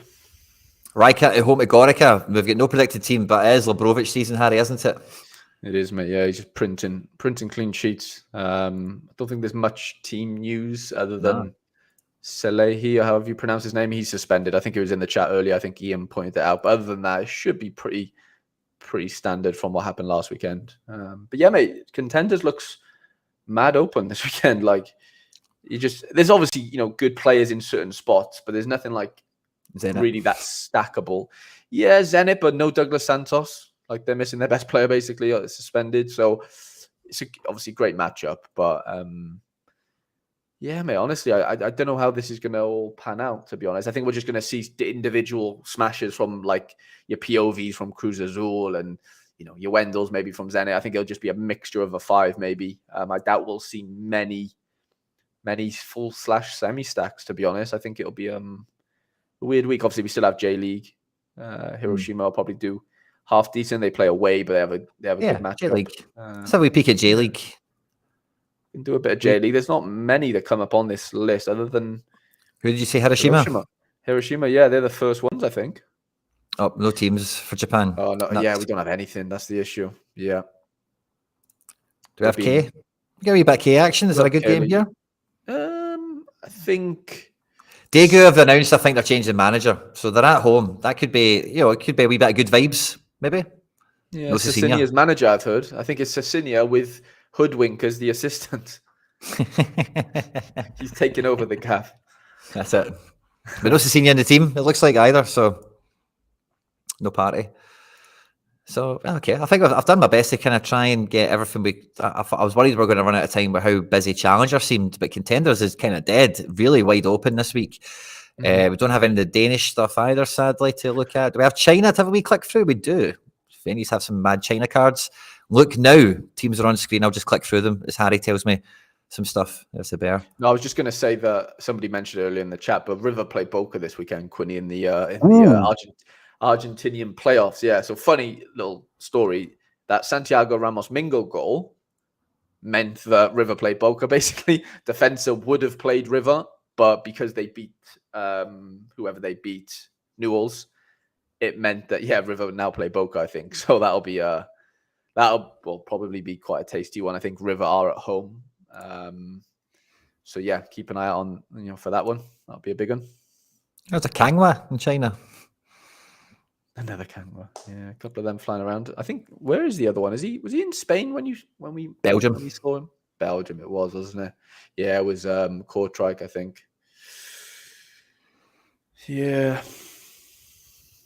I didn't realise Oscar's team had 3 strikers in it. Surely these strikers, if you've got Oscar behind you, are going to be feeding. Oh, yeah. That Wu Li scores like 10 goals a game. Like, he is relentless for club and country, because obviously he plays for China as well. Yeah, I don't know about the other two, Gustavo and Vargas. I don't know how great they are. Big Michael's team. Yeah. So there we go. We've clicked through some China stuff, if any are mad enough to have those cards.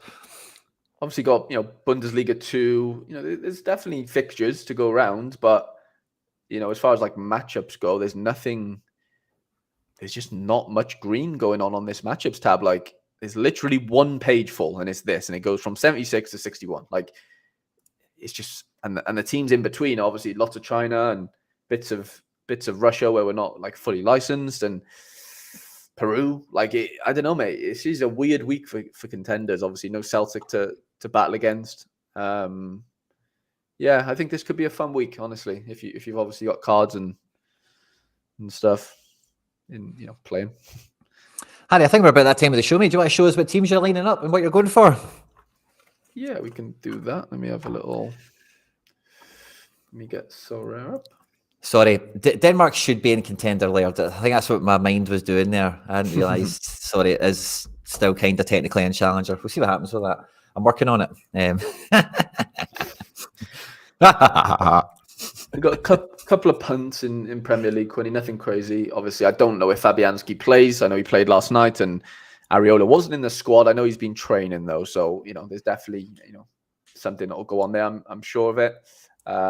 Probably just a box collector in Div 4.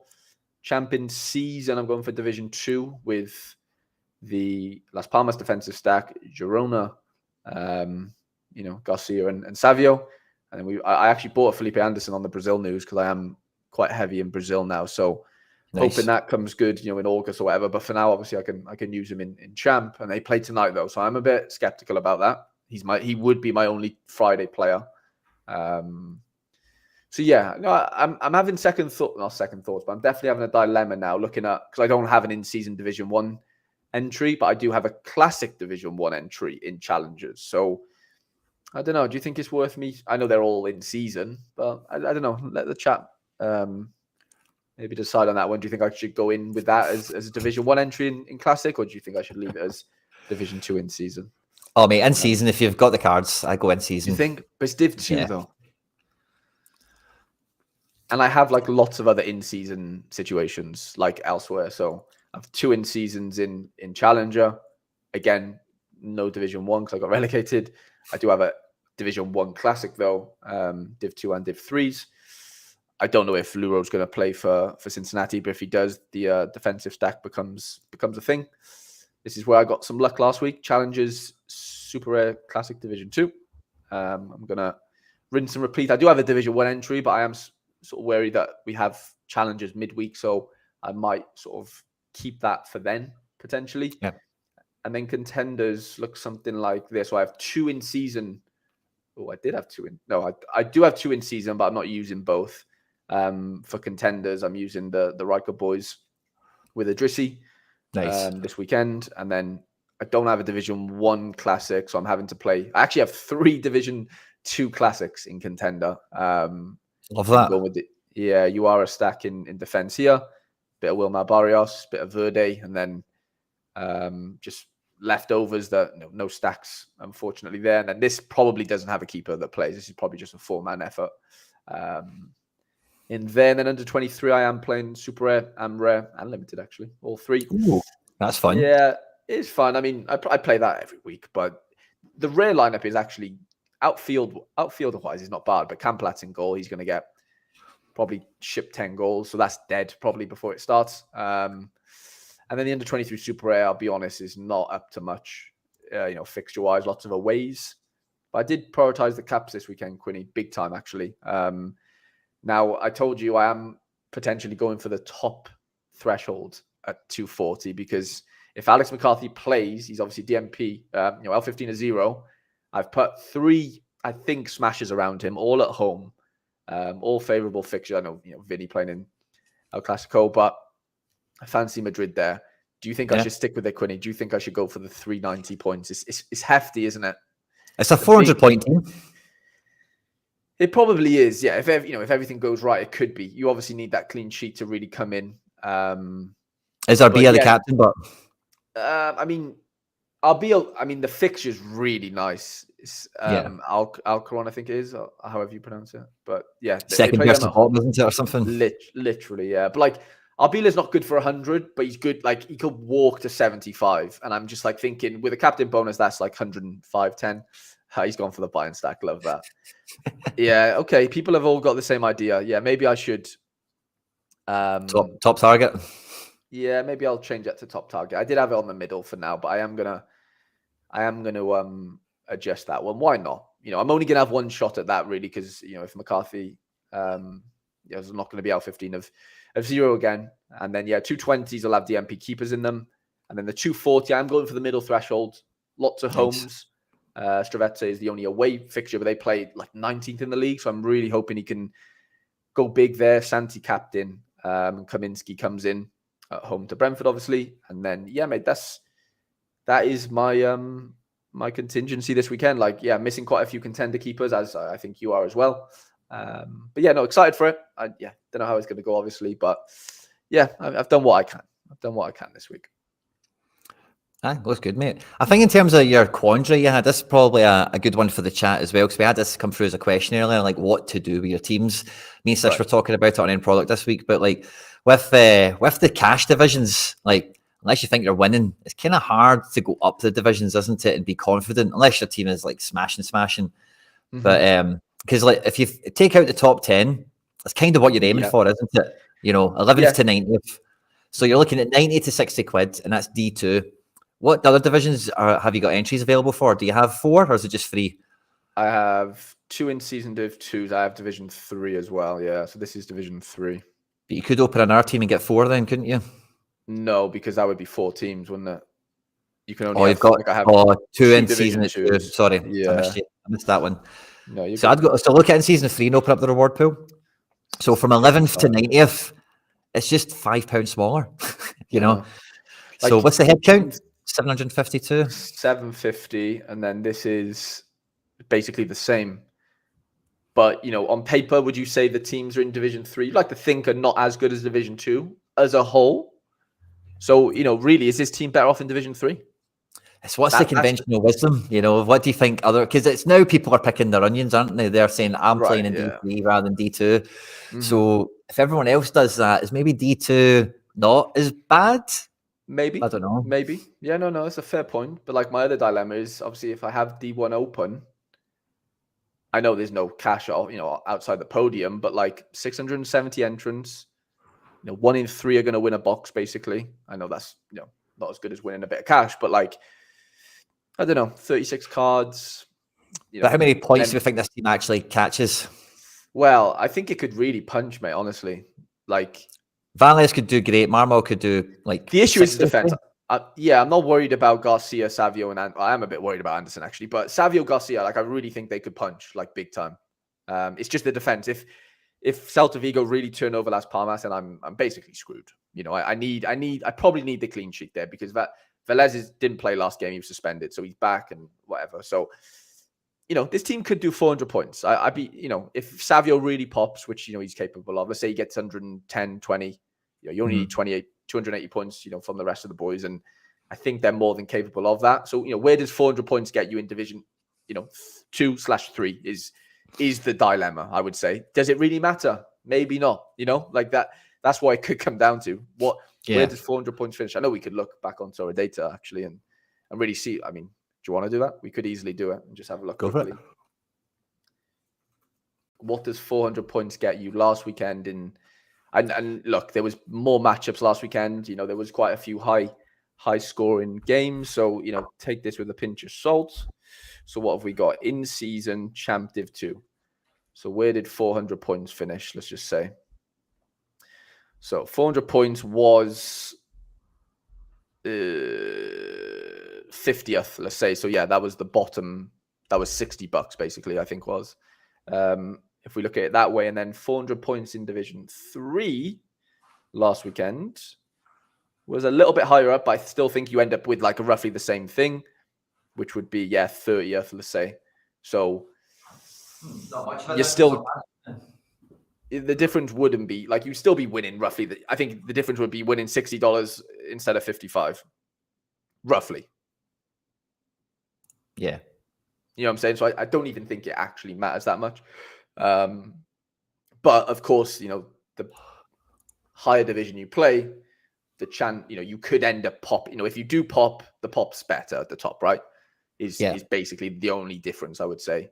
So yeah, you know what? I'm probably going to just keep it in Div 2. I think just in case it does smash. You know, I can't regret putting in Div 3 then. You know. Yeah.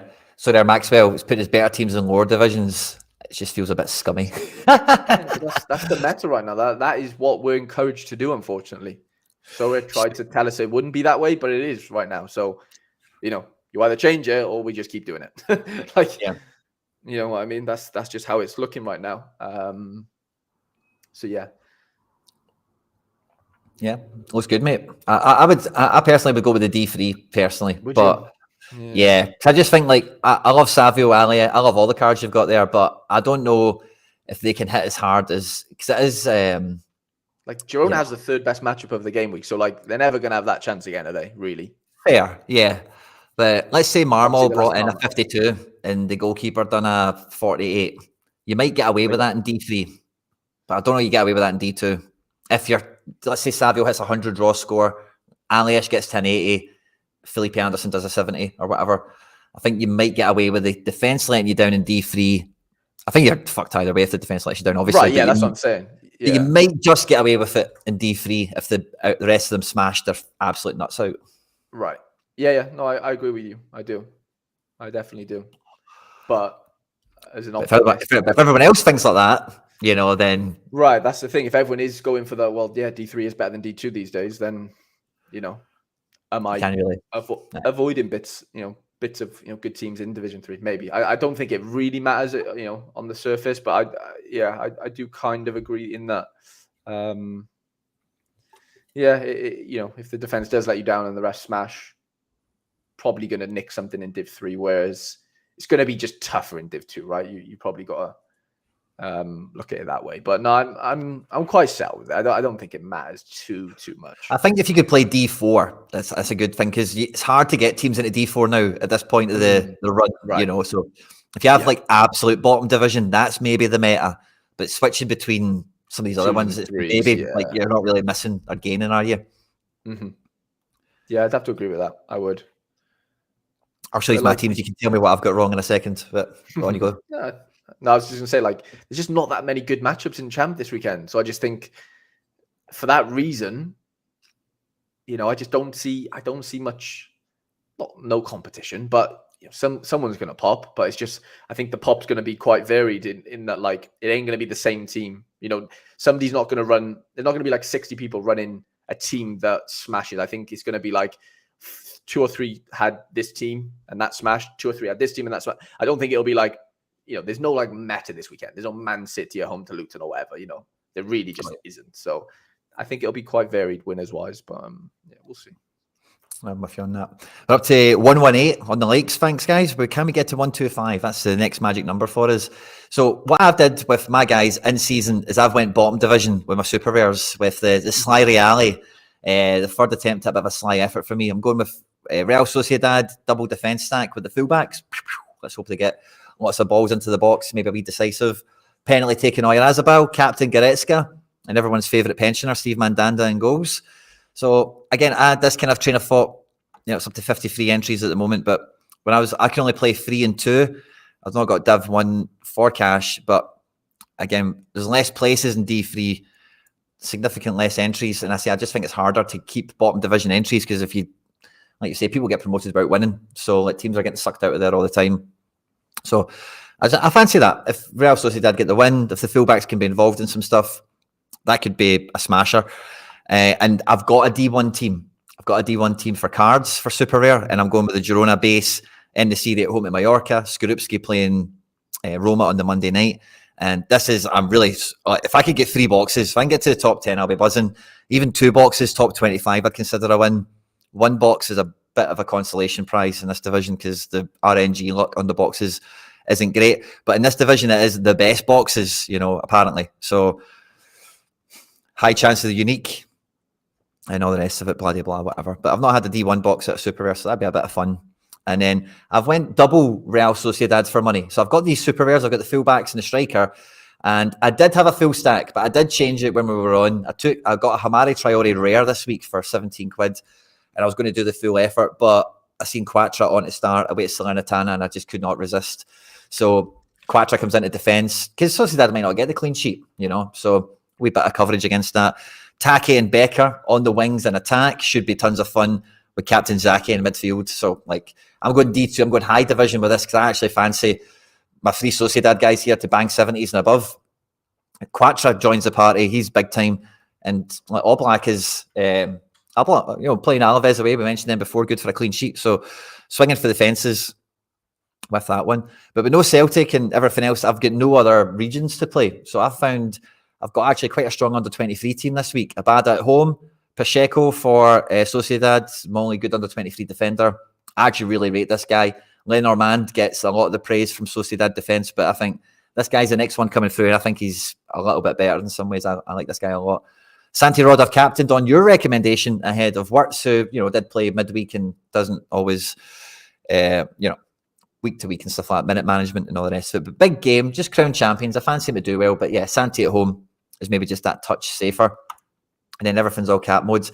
Now, I've just put Riquelme in here over Cunha because we know Cunha is now missing. Riquelme is going to be playing attacking mid, not on the wing, attacking mid for Atletico Madrid away to Alaves. So, again, I expect him to rock 10 to 15 AA in a game like this, and it's just about getting a good goal or a fluky assist or anything in between, I'll take, to be quite honest with you. McGinn and Lopez, I just hope they bring the AA.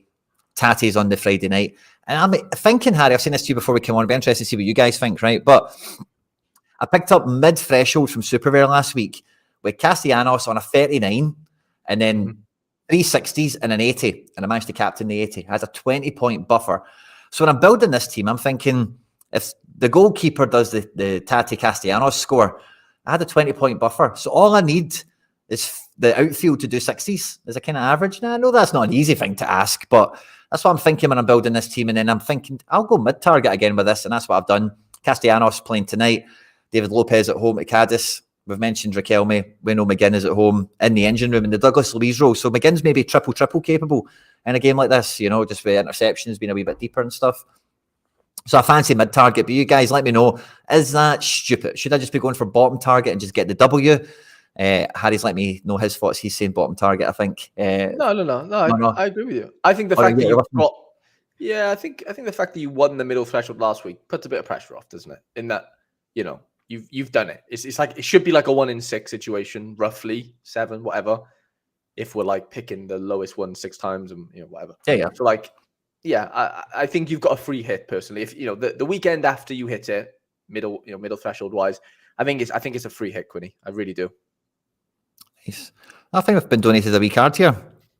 There we go, guys. We've got a wee giveaway to do before the deadline. A wee rookie, backup goalkeeper. He's on. He's away with a college or something at the moment, but we'll give him away, guys, at the end of the show. Thanks very much, Hendo. A wee Brooks Thompson. I don't know if he has a goalkeeper. Actually, it's just that big head card makes me think it's a goalkeeper. It might be. So yeah, nice wee rookie. We'll give that away in the next kind of 5-10 minutes. We're getting close to the deadline, and we're just making sure. Have you done your training? I did. I've got provisional training now. So all the cards that don't have games are getting locked in just because last week, as some of you guys might remember, I didn't even get blooming training lineups in. But rumour has it Jordan Larson is on to play, Harry, and I cannot resist putting him in a 220 and giving him the captain's armband. Illich is also in, and with Riquelme leaving this team to cover for Cunha, I've brought Illich in here, who should be starting for Torino at home to Frosinone. He does take set pieces. It should be a good game for him. Martin playing an attacking mid for Girona. And actually, I've got Angelino here. I'm not sure if he's on the latest projections that we've seen this morning. I did expect him to rotate back in for Spinazzola, but I'm not sure if that's the consensus. So this was updated Wednesday. Yeah, so I'm not too sure I believe that, because I don't think Spinazzola's playing 2 games a week. Roma update. This is only a draft. And then we've had no update ever since he's fell asleep at the wheel. I'm going to check out DiMarzio. DiMarzio is a little Twitter account you can go and check out. They've got these predicted pages for Serie A. They don't update that regularly, to be honest with you, but I just want to see. Yeah, they've got Quattro in here. I didn't have him this morning, so it's been updated certainly since this morning. And Angelino is here. So I think I'm going to stick with Angelino. I have cover. What would you do, guys? Would you stick with Angelino here? Harry, let me know what you think. I also do have Christopher Ayer. I could just slide in as a defo. That works. I think that works. Yeah, do we just bin him for Ayer? Yeah, actually, let's do that, because Ayer's got playing Luton. We fancy that to be a good game. Let's just maybe take a wee bit of the risk out of it. Let's slide Ayer in here. And then the other kind of quandary with this team, Harry, is Ivan Illich coming in, first game back from injury. Or do we take Ryan Christie, who's playing away to Aston Villa, maybe a wee bit of a John McGinn hedge? He does fit the team. No, he doesn't actually, not anymore. Ignore that. That's fine. Illich it is. Sound. We're rare. I've got a 270. So I went 270 rather than All-Star, because I just thought my team wasn't that good. And maybe the cap mode maybe protects me a little bit. So we're going with Faber in attack, playing in China. And in the midfield, it's Danny P away to Almeria and Amadou Haidara away to Heidenheim. 2 really good AA monsters with potentials for decisive. And I went with Mickey Yaman in defence over Robbo, with Trent coming back. I don't know if Robbo quite has that set piece outlet that maybe we were enjoying before. Played midweeks and yada yada. And in cap 240, because Tati is so cheap, I'm getting an Amundsen in defence, Captain Gold in midfield, and Keaton Parks is on an L15 of 40. I think he's really cheap and affordable for a cap mode. And I'm going mid-target there again. High XP across the NYC collection, 15% on Johnson, and Amundsen, Parks, and Castellanos are not too far behind.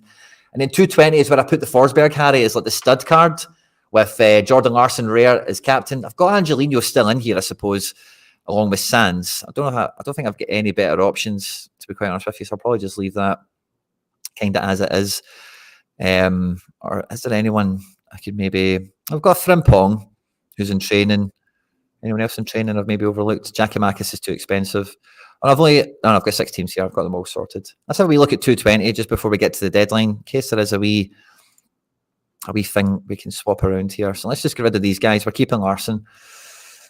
140 points. Maybe Jokey Anderson.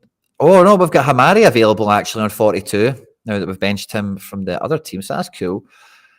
Forsberg or Sands. Guedes from the bench. Limer's not going to play.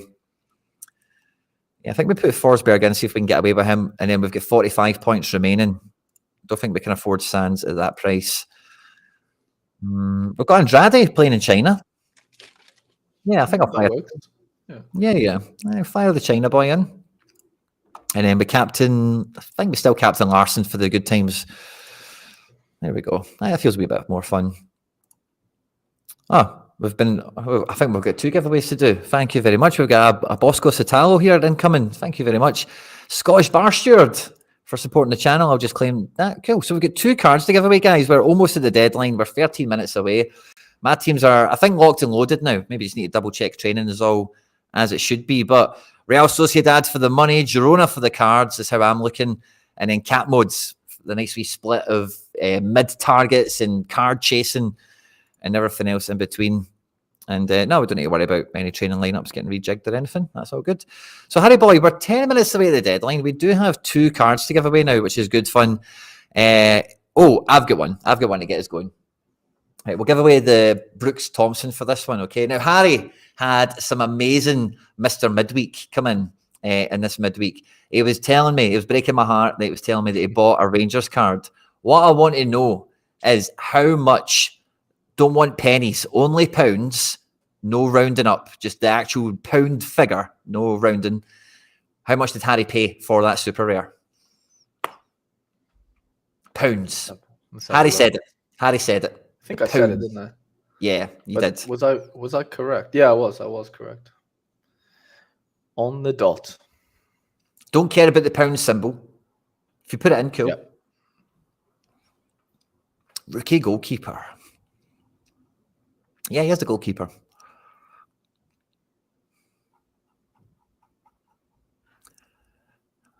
Now, I don't know if I misheard you, Harry, but there is lots of shouts saying 25. That's not the right answer, is it? Oh, yeah, it is? Yeah. Oh, wow. 25 quid. I thought you said 75. No, 25 quid. Shows the card, shows it, shows the glory. Good trading. So what are you selling it for, 26? Well, he was up for like 36, I think, and I knocked him down. 25 knickers. On the button as well. And the first answer we had correct was Northern Sports Cards. Congratulations, pound sign and everything. So let us know your club name, Northern Sports Cards, and we'll get that fired out to you. Harry, do you have a question? I've got another one if you don't. Ooh, no, I don't off the top of my head, I'll be honest. Let me just check for Northern Sports Cards. In case that's his name. Northern Sport. No. You tell us your club name, buddy, and I'll get that shipped over to you. Club name is Horwich RMI. There we go. See if we can get that. A copy and a paste. Nope, that didn't come up. What was the other thing you said? Always Swanafally. Always Swanafally. Oh, always want to fly. I'm an idiot. Congratulations, mate. We'll get the Brooks Thompson shipped over to you right now. And the next question I've got is going to be a little bit harder because I think the Satara is a decent card. Oh, he's not coming up. Is available to transfer for me yet for some reason. His name is Brooks Thompson, isn't it? Yeah, it might be a bit early. Like, they do the... It's an old card, so it might be still on the old chain and stuff. I don't know if Hendo's not traded it for a while. So, yeah, that might take a while to come through. As soon as it does, always want to fly, we'll get that sent over to you. Now, the other card we've got to give away, thanks again to Scottish Bar Steward and to Hendo for supporting the channel with a little bit of giveaway action here. But it's a Bosco Satara who hasn't been playing. He's been injured, but you'll have to see a Satara coming out of Croatia. And the question I've got for you guys is, Harry trades with his Mr. Midweek, his Kemar Roof, played his team in 240. And they managed to scoop up a wee threshold. Can you tell me the score Harry brought in? Ooh. What was the score? Let's have a look. Is this... Yeah. Am I going to go off Sorare itself, Quinny, or do you want me to go off Sorare data? Should be the same, shouldn't it? It should, but, there is sometimes... And do we want decimal points? I think we want 1 decimal point. We do we? Ooh. I think we want 1. Take it to 1 decimal point. So I've got it on screen. Yeah, okay. Yeah, they are both the same. Awesome. Fire your answers out. 8 minutes to the deadline, guys. Get that RNG luck in. We're at 121 likes. Come on. Surely we can get to 125 since we've had some generosity in the community to do some giveaway action. And they've definitely upped their game with the whole 3D action with the mouse. This feels a wee bit more agile and less like clicky and draggy to make it do all the things you want it to do as a 3D card. Harry boy, put us out of our misery. The correct answer is 335.4. Or we said 5. Oh, I don't know, Quinny. That one's on you. I'm not part of this one. I'm not part of this. Well, I think the pressure is off me because the first correct answer is a bullseye. Zildrax, congratulations, mate. First answer, correct and spot on the money. He must have had that Kemar Roof page open from when the last question hit. So well done to you, Zildrax. Let me go and check your club name and we'll see if... oh, by the way, we've got one more to give away. Thank you very much, Mikey Basson, for the generosity. Zildrax, that is your name on Sorare. So I'm just going to send the Satara over to you now. I'll accept the offer from Mikey. I've not got Satara on the gallery yet either, by the way. So as soon as that comes out, I need to write these down so I forget them. Always want to fly. Always want to fly. Now, guys, get ready. We've got another question coming with another mystery card inbound. BT. And then we had Zildrax on Bosco. Thanks again, Mikey Basson. Hero and legend that you are. And no, don't press reject. Wrong button. Accept. There we go. And Mikey has donated a very useful card. I don't know with the delays we're getting if we'll get it into your gallery before the deadline, with it being 6 minutes away, but we're going to bloom and try. Harry, I will need a question from you on this one to give away a Keegan Rosenberry. Let's have a look quickly. Let's have a look. What can I cook up quickly? Okay, I have a question. Let's hear it. Now, tell us the answer first, because I messed up the last one. Yeah, so this is, I will one, it's a number with a decimal point, just to 1. Yeah, so. Yep. Okay. Pau Lopez got a clean sheet last night for Marseille. What was his total score on Sorare? It's number. Can you get a screen and I'll just put it on for when the right answers go? Or what, do you want to get his thing up? Yeah, maybe just like, the game or his score or something like that. Why did you pick him? Is that what I'm asking? Because that was the first, so like on my little Sorare data tab on my phone, it was my first game that was in there.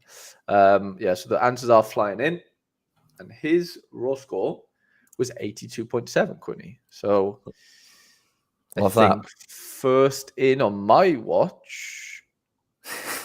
Zildrax again. Zildrax, yeah. Jay Fraz got it right as well. Neck and neck with Jay Fraz and Josh. And Tom. Oh. Yeah. Right, okay. So I think Zildrax, you've won something, right? So we'll lock you in, right? Jay Fraz, Josh, and Tom. How do we split 3 people, Harry? I mean, do we take Jay? Jay Fraz was actually first, so I think maybe we just take Jay. Right, yeah. Yeah, we don't normally pass. Yeah, we're 4 minutes to deadline. I'm going to say Jay Fraz. He was the first one in, other than Zildrax, who has just won something. So Jay, congratulations, mate. We'll get the Keegan. Jay just said take him out of it, to be fair, because Jay's take him out of it. Okay. Yeah. So we're looking at Tom Godfrey then. Tom, GG's to you. And Simo's just sent you a card as well, by the way. Oh, guys, we've got it all going on. It's all good. We've got another giveaway to do. Thank you very much, Simo. Oh, he has. Oh, I don't know this guy, but he's got an exotic name.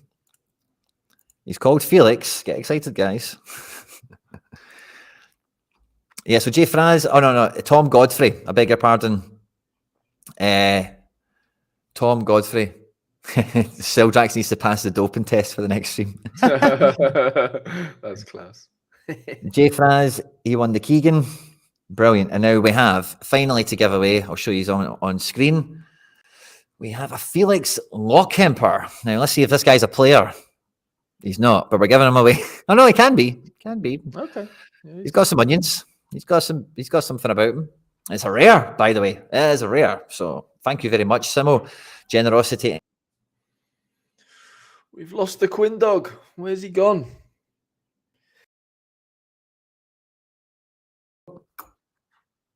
The internet broke, guys. You haven't liked the stream enough. Sorry, I've said 125 likes isn't enough. They've just let me know the deadline's in 3 minutes and we need to get that to 150 likes. So if you have not taken your phone out your pocket yet, now is the time to do it. We don't want to anger the internet gods that is Sorare. But yeah, Ben Godfrey, we need your club name, buddy. Tom Godfrey, I beg your pardon. And we'll get that fired. Quinny stole the card and ran off. Tom Godfrey. So I'm just waiting for that to come in. And then, do you have a question, Harry? Will I try and think of one? Yeah, I got one. You got one. Beautiful. So for the Felix Lockemper. What was Dodo's score last night against Victoria Pilsen for Fiorentina? Oh, I've got to guess at this, but I won't get it right. I'm not going to. Same again. Number, dot number. Obviously, same format. Dodo for Fiorentina. Ooh, answers are flying in. Not yet, mate. It's kind of glitching. It's not letting me send things right this second, but I'll do it as soon as as soon as it can go. I don't think these guys are playing this this weekend anyway, so I don't think we're missing out on much. Harry, the answers are flying in. Yeah, so we do have the correct answer quite early on, and that is Josh. 94.3, neck and neck with Jonathan. Outside of that, sorry, Joel was pretty close. Nixon was pretty close as far as times go, but yeah, Josh is first. Jonathan, like that's a photo finish for me. That one, I can't split them. But Josh comes up first on my tab. I don't know about you, Quinny. We've got some aggro, Harry. People are saying the correct answer is actually 94.28. Right, so but I said number, didn't I? I didn't say number. So fair. I said the same format. I'm just looking at what my Sorare data tells me. So we're looking at 94.3. Josh, congratulations with the Memphis Depay Man United pick. I think that is. There's a few Joshes in the chat. So Josh, if you could let me know your club name as well. We're 1 minute to the deadline. And congratulations, mate. I'll just put Josh there for now. And thanks again, Simo, Hendo, Mikey Baston, Scottish Bar Steward, absolute heroes supporting the channel with a nice wee cheeky giveaway to end the show, guys. But that is us. We are less than a minute. No, that's us. We're in. It is the weekend officially, guys. We made it. I don't think we're going to get any surprise DNPs. I think we've all got there in the end. And yeah, good luck to everyone this weekend. Harry, boy, it's been an absolute pleasure. Been a pleasure, mate. Good luck. And yeah, everyone at home as well. Massive good luck for you. Couldn't have said it better myself.